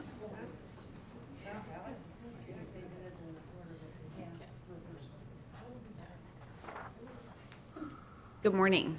Good morning. My name is Alex Murphy. I'm a full-time resident out on North Captiva. I also have a lease with the county at the co-op. So one thing that I'd like to note about the co-op, that's the marina at the end of Maria Drive. It's most commonly referred to by all the locals as the Lee County Co-op. Used to be the Fisherman's Co-op. It's closed to the public Monday through Friday. There are lease parameters with a lease. You can accept deliveries. from your lumber companies, Home Depot, Lowe's, appliances, all of that. And then for other deliveries, it only takes about 5 minutes to get to commercial property on Pine Island from there to Doug Taylor. I have commercial property that I utilize over there to accept Amazon packages. The Island Club also has property over there to where they provide parking and a shuttle there. I don't see how they're trying to get people from their facility to the marina. I've also never seen cars parked on Maria Drive past the gate. I mean, I've seen boats go to the gate with their trailers because they'll go out, turn around, come back to pull their boats out. It's the easiest way to do it. Island Girl, they also have plenty parking for the island. They also run packages and material. At the co-op, you have probably 8 different companies already servicing the island, bringing materials or running supplies or crews back and forth. The parking for those people is already there. We have, for each membership at the co-op, you have 1 parking spot. Additionally, if you have multiple slips, you can have 2 or 3 parking spots because it's right in front of your slip. If you have the handicap spot or the handicap boat slip or the fire slip or where there's a fire pump, you park across from your slip. But then additional contractors can park across from the reserved slips. Besides that, during the week, there's no parking to the public because it is closed to the public. Then let's see. So you're already getting the deliveries there. So my question is, if I can accept deliveries already there, why would I use this? Am I going to have to pay them to bring my stuff down instead of just having it dropped off right in front of my slip? Because that's the best thing is they'll drop it off right in front of your boat slip. So then you just pull up in your boat and you can put it right in your boat. If it's too big to fit in your parking spot, it goes in the community laydown yard. And then there's plenty of construction equipment there that when you're friends with the people, they will move that material to your slip for you so that you can load it into your boat. There are no daily trips to the co-op. Right now there's only 2 fishing guides that have memberships at the co-op. There's several private captains, but none of them utilize parking there for the people that they're bringing out, besides the fishing guides. It used to be filled with fishing guides ever since Ian and the completion of the co-op. The county put a stop to that as it was designed for essential services to the barrier islands. I'm very grateful that they brought up their barge that they have because that's another thing. The barge, as part of your lease agreement, you cannot have a vessel at the co-op that's greater than 27 feet. That's what we all sign.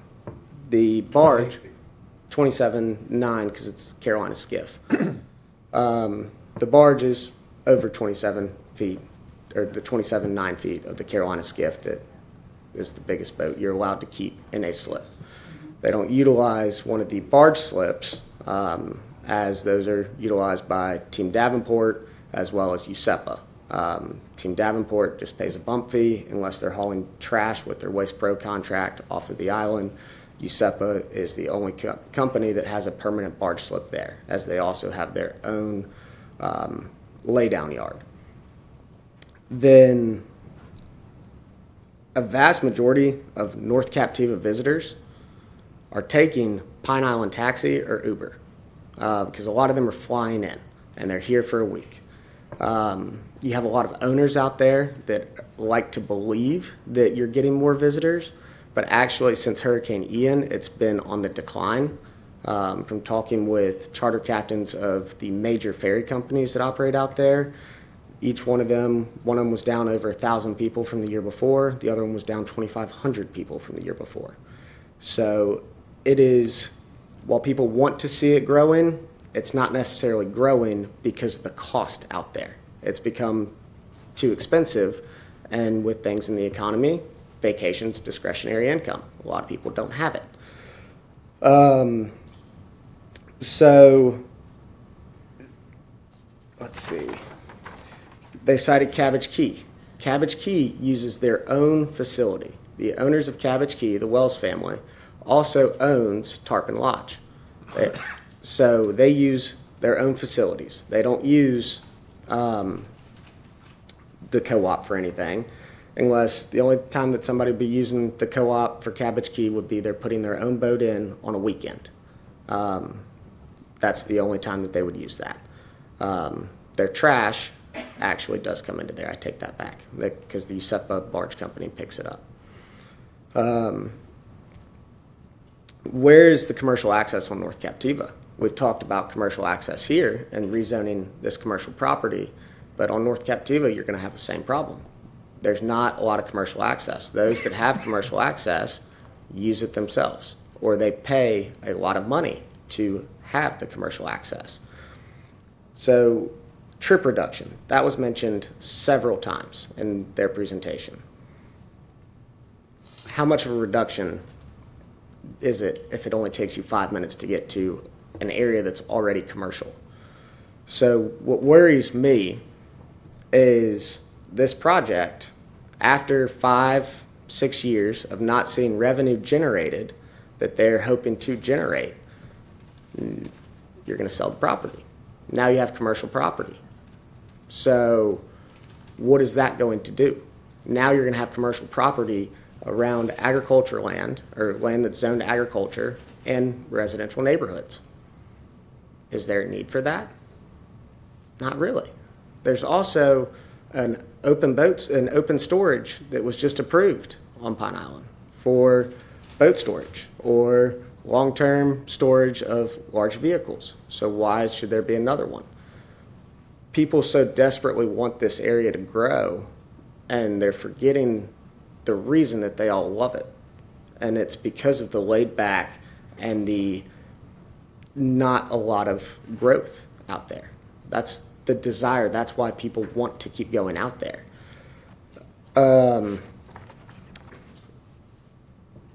There's a right way and a wrong way to go about it. I understand you have the property, let me see if I can try and make some money off of that. I understand that completely. However, if you're trying to generate revenue and trying to use the island, go about it the right way. Use commercial property. There's already plenty of property on Pine Island that is commercial. Use it. It takes 5 minutes to get there from the co-op. You have a slip there. It's an easy drive. With your membership, you're 24/7 access. All you got to do is swipe your key card and you can get in. The daily trips, your only daily trip people that are running out of the co-op are pretty much construction workers that are going to go out there, work all day, come back. Or people that work at the Island Club, they're going to go work and then come back. And they don't even park there. They take a bus. The Island Club uses a bus, and then they have their truck that they drive back that has a fuel cell on the back so that they can fuel up their boats. That's all I got for today. Thank you for your time. Thank you. Thank you for coming today. The next card I have is for Tim Euler.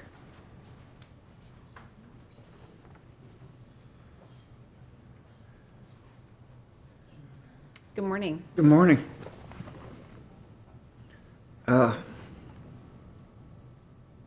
Ditto to everything he said. But anyway, my name is Tim Euler. Been a resident in that area. Third generation.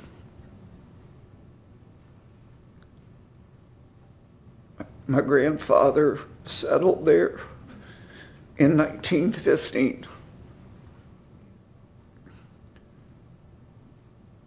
Like the gentleman before me said,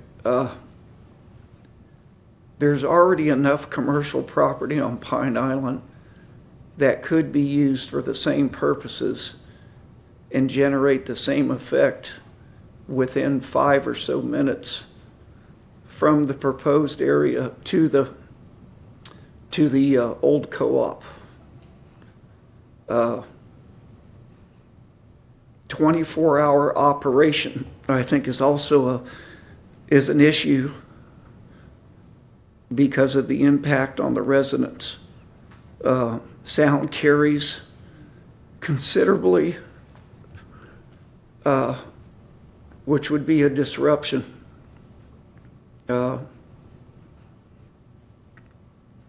The property owners that are the closest to the project obviously would be the most affected. I'm a little bit further down Maria Drive, but the noise does carry.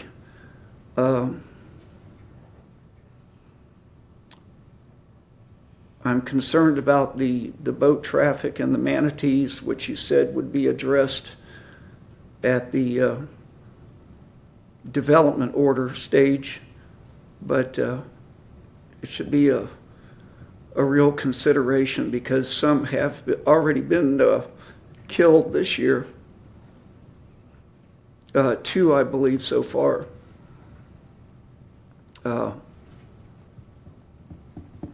As far as the gopher tortoises go,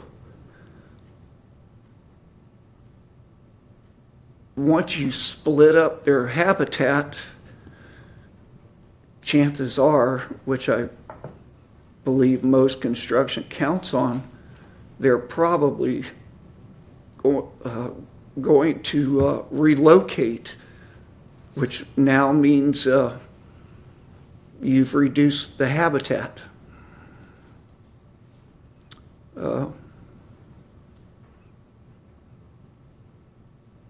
I guess that's about all that I've got for today.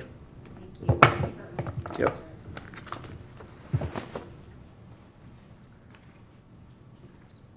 The next card that I have is for Chris Hinkle.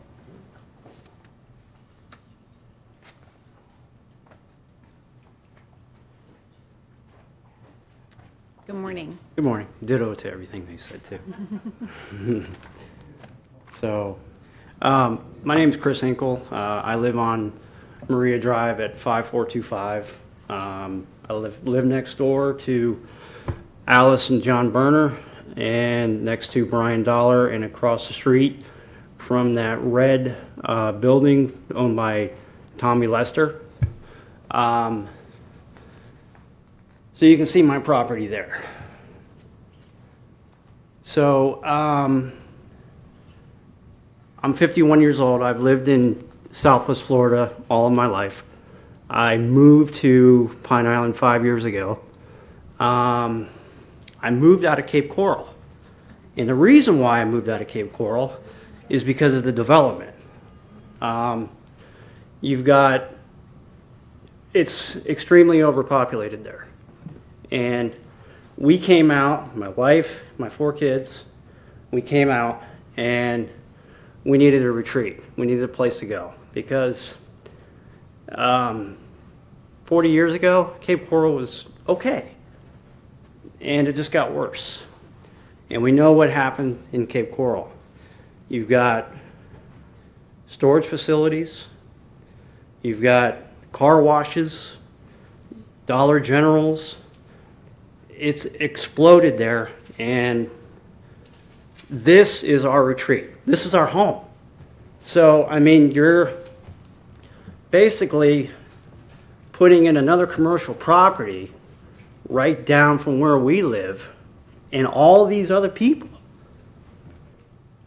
And now you're going to have traffic coming in and out on Maria Drive down to a single boat ramp. So there's going to be an issue with traffic. There's going to be an issue with littering, which there already is. Those people that come in off the boat ramp and they come in and they drive away. If you go down to where the preserve is and you look along the mangroves, there's garbage all over the place that we have to pick up. I don't see anybody else doing it. So it's going to be a problem for the future. There is no benefit to what that is. So the main thing is too, there's 18-wheelers, there's dump trucks, there's the Island Club, there's recreational boaters. People use that road as it is. So if you are on Maria Drive and you're looking down to the west, standing at Stringfellow, and you look on the north lane, there are stress cracks already in the road from all the weight that's being put on that street. From Stringfellow all the way to the end. Excuse me, dropped my pen. So you look on the south side, it's perfectly fine. There are no issues with the road because the load is already gone. So when it's leaving, it's fine. So what does that tell you? It's going to be a cost to maintain that road with the increase of all the traffic that's going to be generated from there. Not only that, transportation back and forth as far as people. How are they going to get there? There's no sidewalks. There's no sidewalks. There's no access. The ditch is literally 2.5 to 3 feet off the road. So when you have all that traffic coming through and you have to get off the road, somebody's probably going to fall in a ditch. They just got dug out 10 months ago, another foot deep, because of all the runoff and everything that came from the hurricane and filled it all in. So that's a lot of concern. I've almost been hit three times. My wife has been almost hit out on the road. We unload the horticulture because you don't have a lot of room. My daughter was almost hit. Speeders are coming down the road all the time, especially on the weekends, when they leave. So you've got people coming in. I've had to call the sheriff like 4 or 5 times already just to try to get them to put somebody on that street to watch the speeders, because it's a long road. It's almost a mile long. And when they leave out of there, you just know who they are. So I have concern about that. That's a lot of concern. I have safety issues, littering problems, traffic problems, increased traffic. You also have the fact that you're going to increase the boat traffic at the marina itself.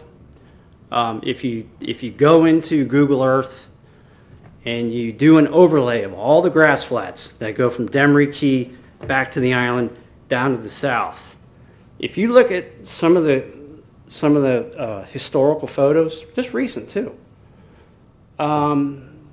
there are shreds, ditches going through there because of the current boat traffic that goes through that. They don't follow the channel.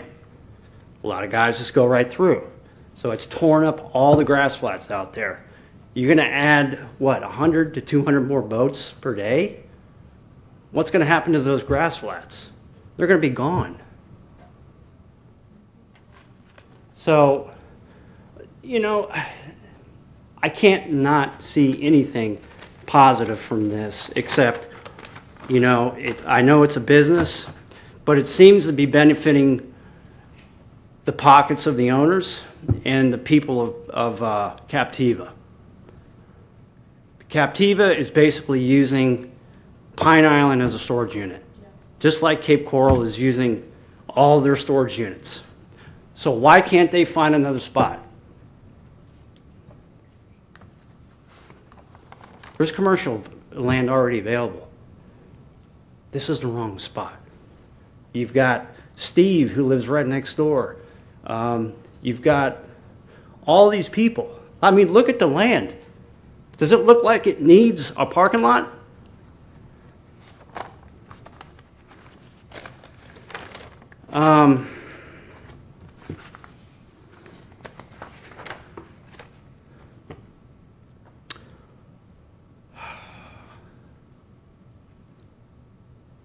Security. They talked about not having anybody manned at their property. So what's going to happen when this is a 24/7 facility that has access? There's going to be millions of dollars of property on the property. You're going to have Amazon packages like they talked about. You're going to have cars, you're going to have boats, you're going to have fishing equipment, you're going to have marine electronics, trolling motors, all kinds of things on this property. So is it going to be manned, or is it just going to be just a secure location with fences that people can easily jump and access any of this stuff on this property? Then what's that going to happen? It's going to increase crime. People are going to go there, and they're going to walk to the west.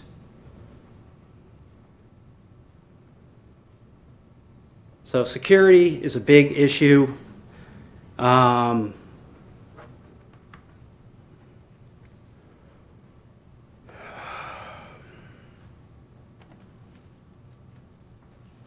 litter is a big issue. It already is.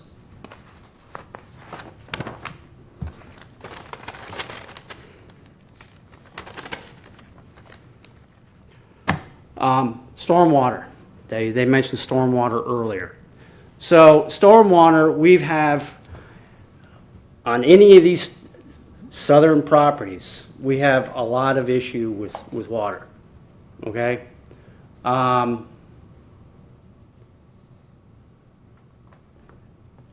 Raising that property is probably going to be an issue for stormwater runoff for us. I have a huge problem. I don't know about any of the other neighbors as far as but we have a problem there. 4 months out of the year, the rear south of our property is basically underwater. So raising this property up is now going to affect possibly all of these other properties now. Because they have to do something with the water. Where's it going to go? It's just going to run down into the bay.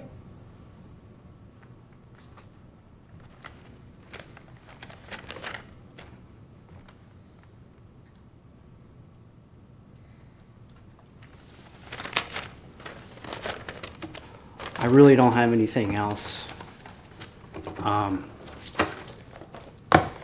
Please preserve Pine Island the way it should be. Thank you.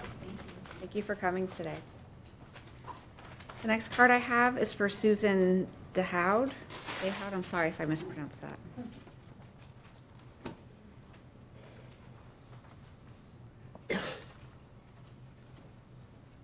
Good morning. Morning. My name is Susan DeHode. I live on Pine Island in Bokeelia. I'm also a member of the Greater Pine Island Civic Association Board, and I'm concerned about development on Pine Island.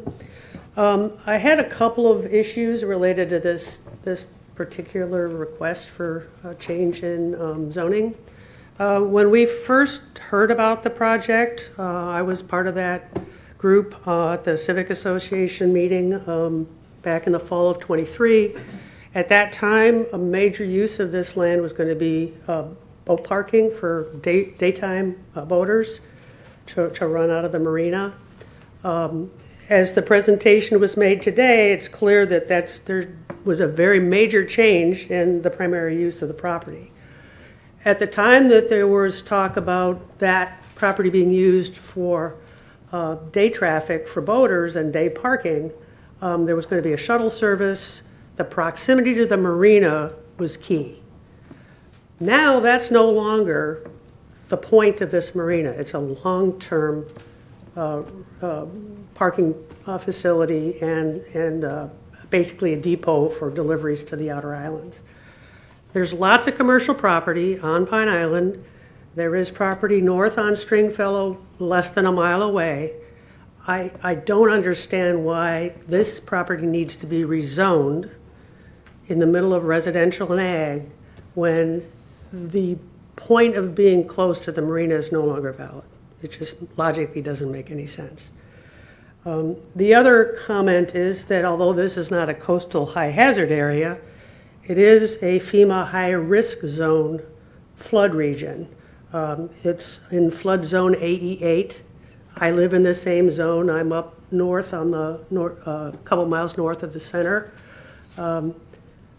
What happens, and this is, I guess, a question for the developers, is what happens with storm surge flooding and 90 vehicles parked here and lots of materials stored in the storage units? Do the people who own the cars have to figure out how to get them out of there? I have lots of friends who've lost cars parking at their homes on high ground where they thought they'd be fine.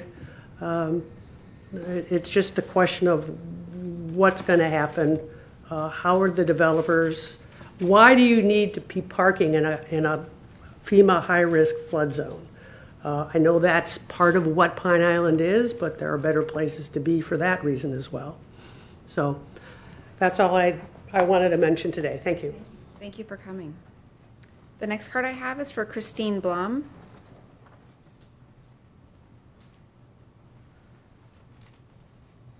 Good morning. Good morning, and thank you for this opportunity. I am also Christine Bloom, and I am a long-term resident in Bokeelia. I am also on the Greater Pine Island Civic Association Board.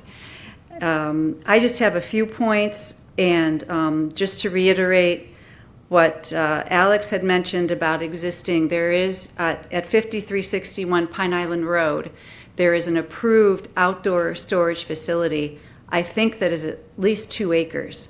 So there's more than ample opportunity for when that's developed for people that need outdoor storage.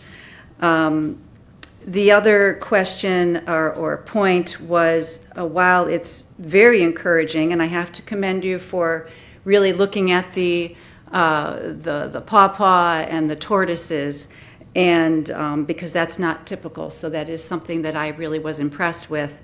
However, my concern is, once it's developed, how will you continue to protect it?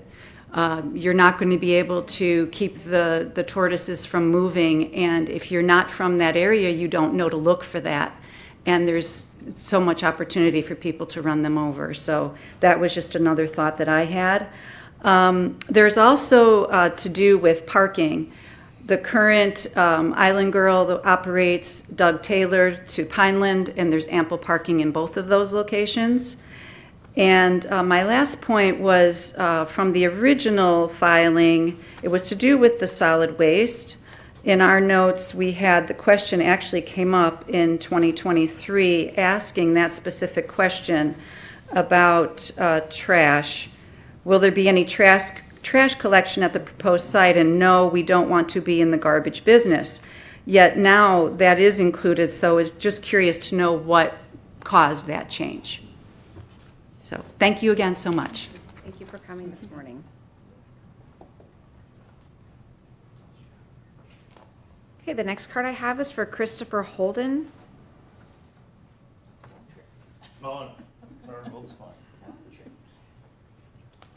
Hi, good morning. Good morning.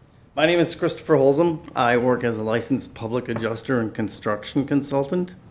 And I'm here on behalf of my clients on Upper Captiva Island and the fact that the issues that we've had with getting people to the island to do the work that has to be done.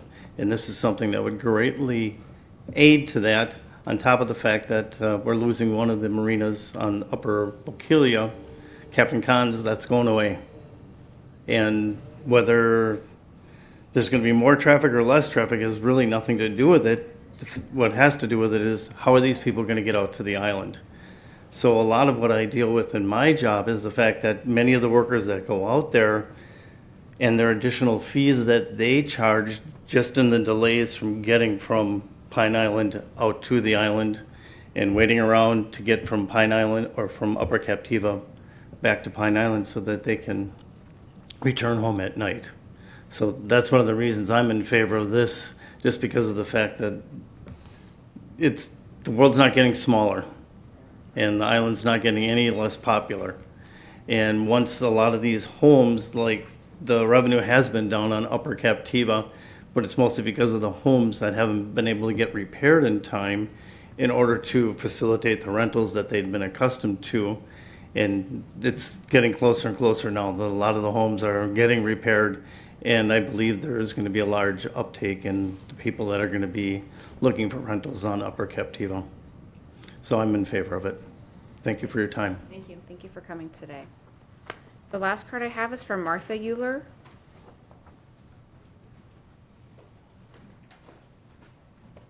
Good morning. I was going to say good morning. I think we're still morning, right? Yeah, so, Madam Hearing Examiner, you'll have to excuse me, I'm a little nervous as everybody else was.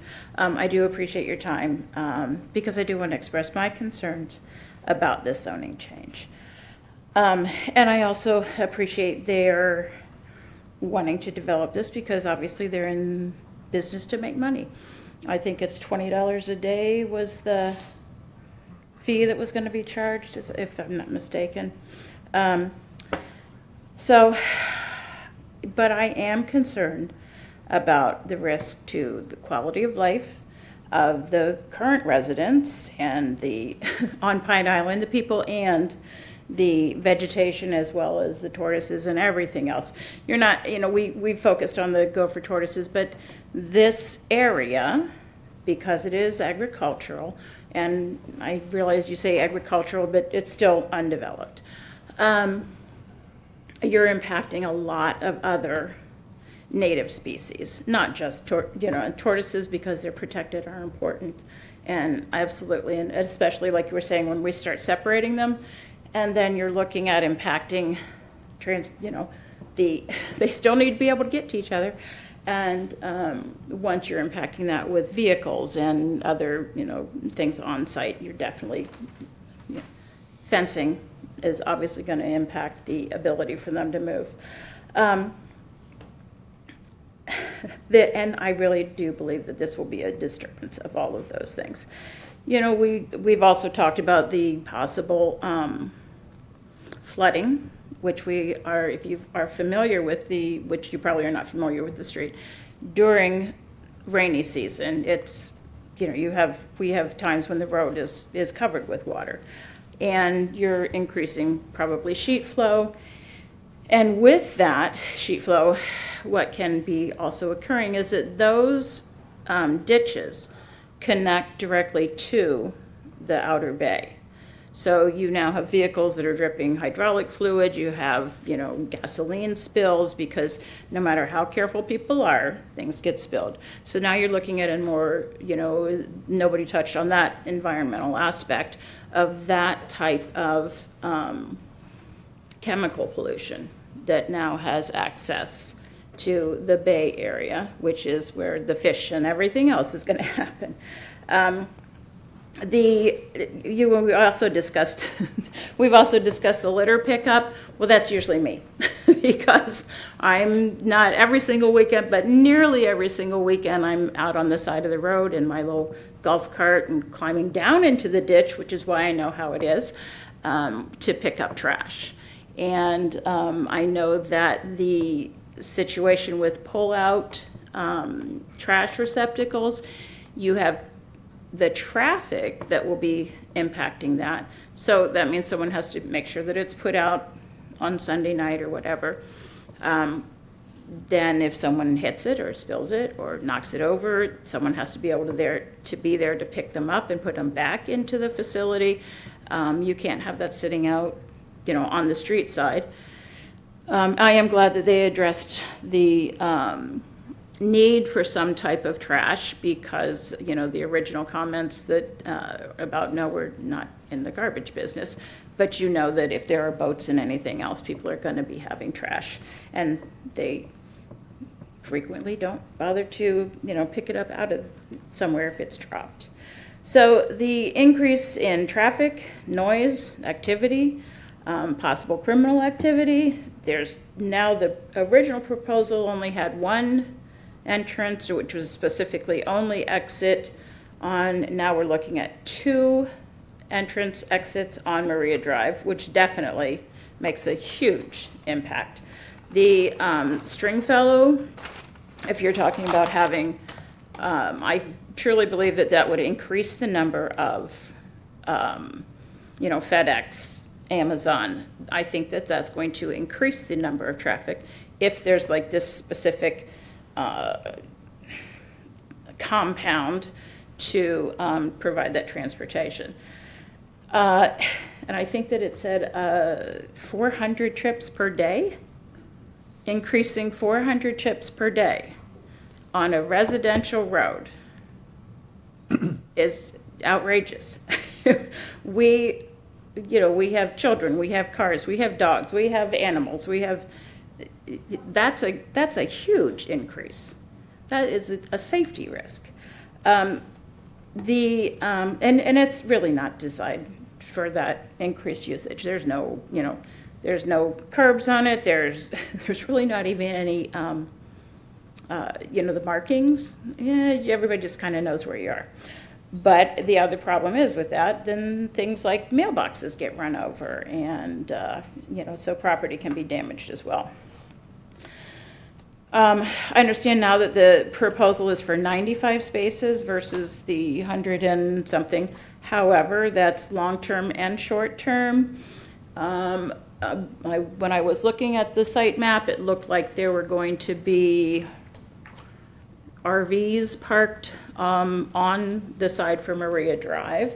So you're looking at all of those, and I'm pretty sure they're taller than 6 feet. I'm pretty sure they're taller than 8 feet. So then you also have now impacted what we look at every single day and what we're driving past. My other question is, once you've changed, now I realize that this is a proposed site map. I see parking right up against the indigenous area, which is a great idea, and I also feel that there will still be incursion with vehicles into that area. Simply because you got to back up, you don't quite park as well as you should, you got to back in a little bit more. So I feel that there's still going to be incursion into that area. And my other thought is, once this is approved commercially, what prevents some little changes and some tweaking here? And, well, we don't really need that indigenous area as much as we thought we did. So what prevents that in the future? It's zoned commercial, and you stated that they've increased the buffers and everything else at this time. What is to prevent them reverting back to whatever the original county specifications are? That we won't have an 8-foot tall fence, that we won't have concrete, that we won't have an increase in space. It's zoned, it's done. How do you then say, oh, well, yeah, well, they said they were going to do that, but not necessarily stick with that? It's all looking again at all that surrounding property. It is agricultural. We live in a rural and natural environment, and it will definitely be impacted by this site.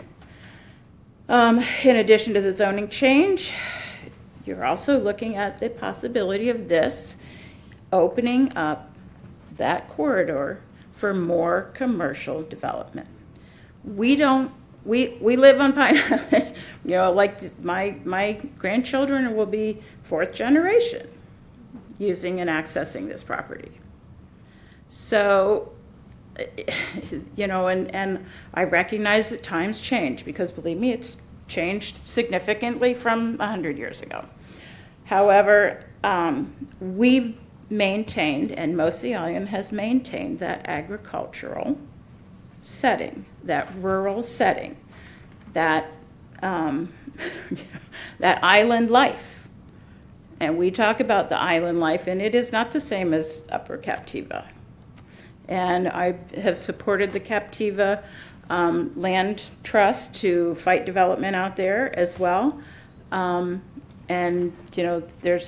I just don't feel like there's that reciprocity there. So I've been in contact with the neighbors on Maria Drive. I've been in contact with the community. I've been in contact with Greater Pine Island Civic Association. And I can tell you, the response has been overwhelmingly that this is not something we want. I have You know, I didn't print out all of the responses, but pretty much every single one of them, I think there's one out of the 40, 50, 75 that said yes.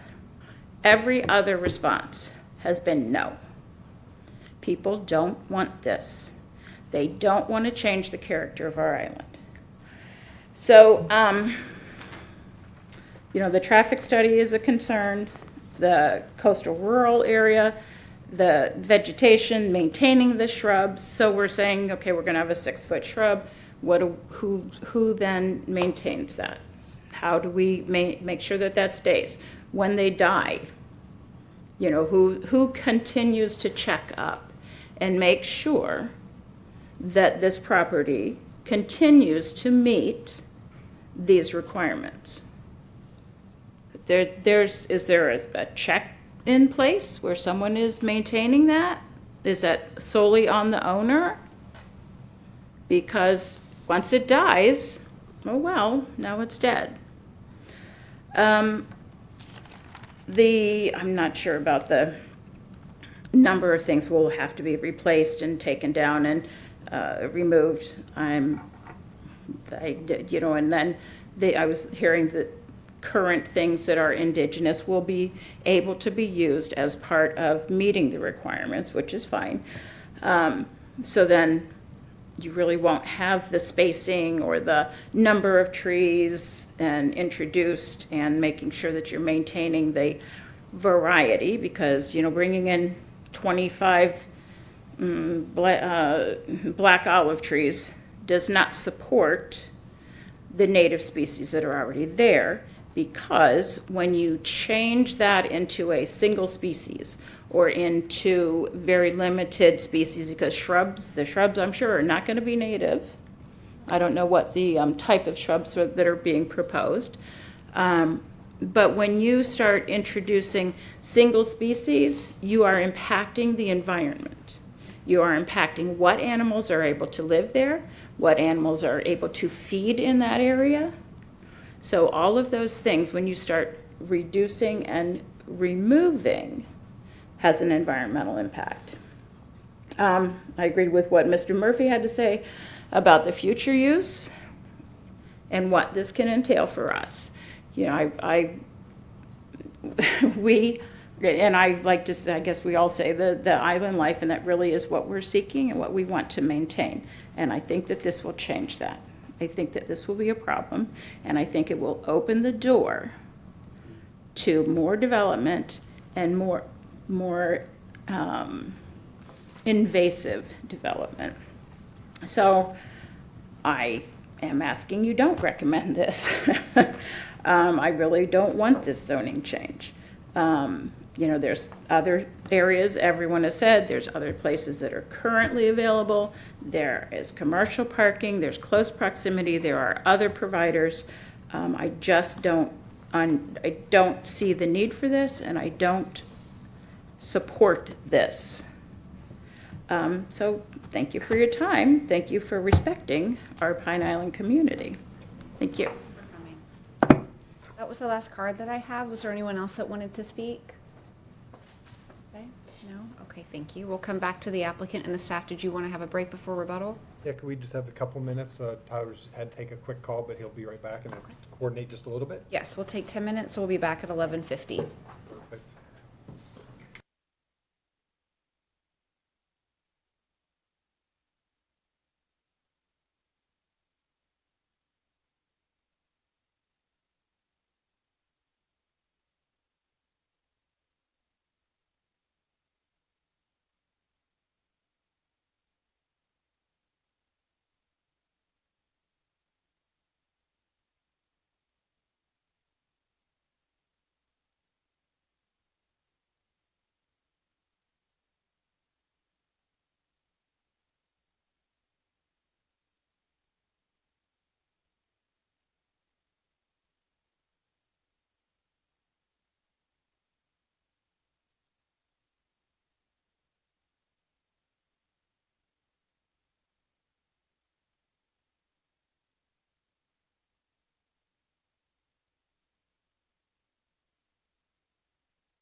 Okay, we are back on the record.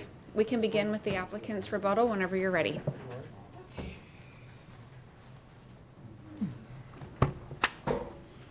All right, Madam Hearing Examiner. There were a number of points brought up, and one thing I want to say is, and I've known this for a long time, I really appreciate the passion that everybody has for keeping Pine Island the way it is, for the efforts that have made over long term of going to the extent of getting, very restrictive things installed and as part of the comprehensive plan, as part of the land development code to help control these things and not be more vulnerable than it already is to other development. So very much appreciate the comments that were made and them taking their time to do this. This is not an easy thing. People have to take time off work, and it's a long way, so I do appreciate time, want to respect everything that they said and brought up to the greatest extent we can. And the part that is, my least favorite piece of this process and maybe of my job is that, based on what I as an agent for the applicant in zoning can do and what the decision criteria given to yourself and to staff is that we have to rely on substantive competent evidence and apply the land development code and the comprehensive plan as it stands to the use to determine, is this use permitted and allowed as conditioned and as presented according to the land development code and to the comprehensive plan.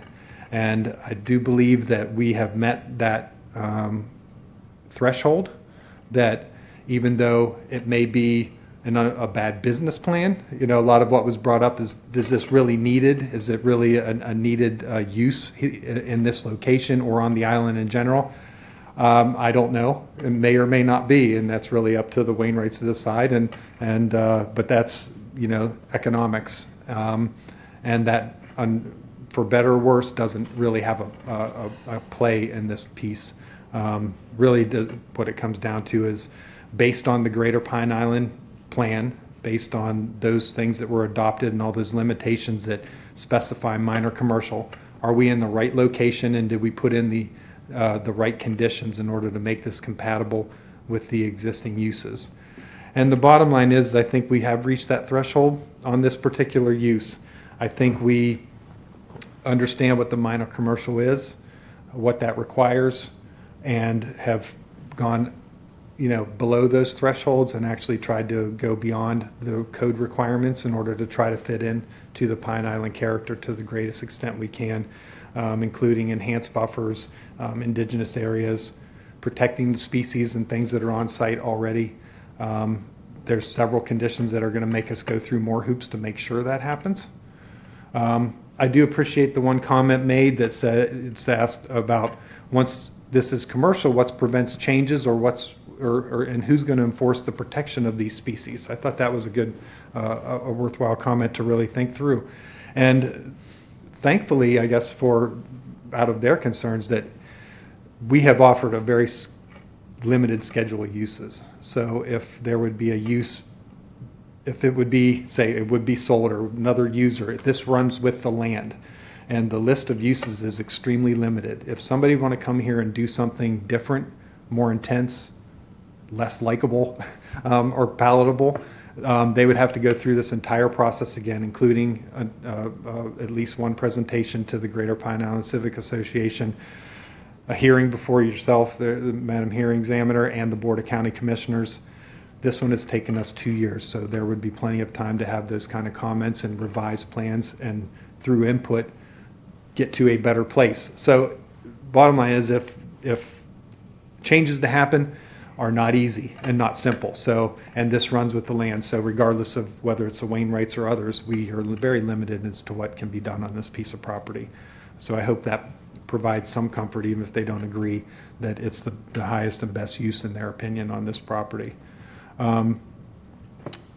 There's a few other things on here that I would like to hit on, and then I'm going to have Tyler come up because he wants to talk to a few of the flood and other engineering related items. So I think the last one I would like to mention is Oh, wait, I probably did. I think I did address everything. So I think that's all that I need to say. Tyler's going to talk to flood and a few other issues, so I'll have him come up, and then I think we'll be complete. All right. Good morning. Good afternoon, ma'am. My name is Tyler Wainwright. I'm actually acting in 2 capacities on this project. So I am one of the members of the Upper Captiva Carriage Club, who is the applicant for this project. And I'm also a licensed professional engineer, so I'm the one that prepared the master concept plan for this project. So in particular, one of the comments, or a couple of the comments, had to do with stormwater management on site. Just to, I guess, further address or clarify that, even though this project does fall under the 10-2 exemption with South Florida Water Management District as to where we could get an exemption from environmental resource permitting with the state, it does not exempt us from the Lee County Land Development Code requirements, so we would still be required to perform stormwater calculations and comply with flood zone requirements for the property under the LDC. So just because we're exempt from the state, still not exempt from the LDC, still have to perform those. The other one to comment on is the protected species. That came up a few times. In particular, I just want to highlight that we are trying to do the absolute best we can in terms of those gopher tortoises and beautiful pawpaw. We could have gone the route of relocation and recipient sites. We chose not to. We chose to establish the indigenous area on site so that we could retain those on site. So that's really about as best we can do for this property. So with those 2 items, I just wanted to clarify that, and that's it for me, ma'am. Oh, the garbage. Yes, ma'am.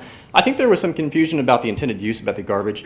At one point in time, there was discussion about receiving off-site garbage from the outer barrier islands onto this property. I want to be very clear that is not a proposed use of this parcel. That's not what we are intending to do.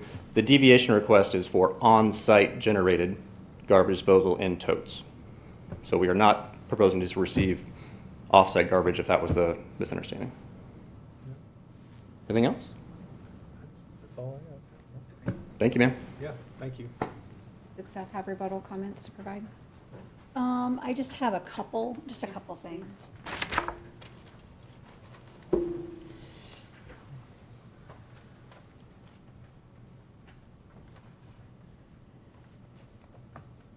So one of the things that was mentioned was, and it kind of goes in the same line that Mr. Dravlik went into, in perpetuity, what does this look like? So through the conditions in the zoning, there's an indigenous management plan and a protected species management plan that's required. And there are codes that go along with that in the land development code. So the applicant is going to have to state in the indigenous management plan the management activities to keep the exotics out. So once you go through and remove the exotics, you need to have a monitoring plan and longevity. You also will have monitoring photos and upkeep that you'll have to do every year and send it to staff. And then if there's a problem, then we go out. There was a question about what happens if these buffers that are being provided, you have, something dies.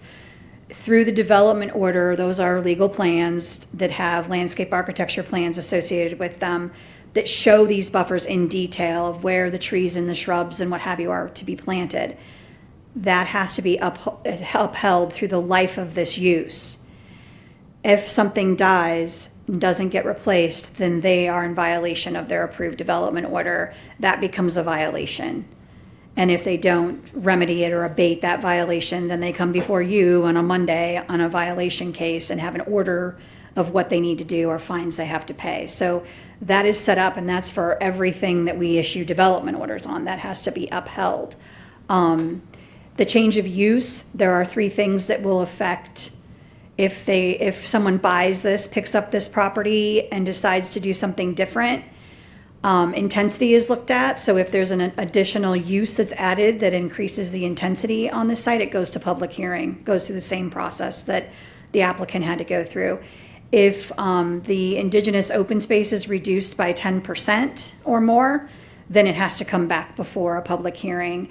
Otherwise, it can be done administratively. What I want to point out is that the Greater Pine Island planning codes that we utilize for coastal rule govern this. So it limits the amount of square feet to 5,000.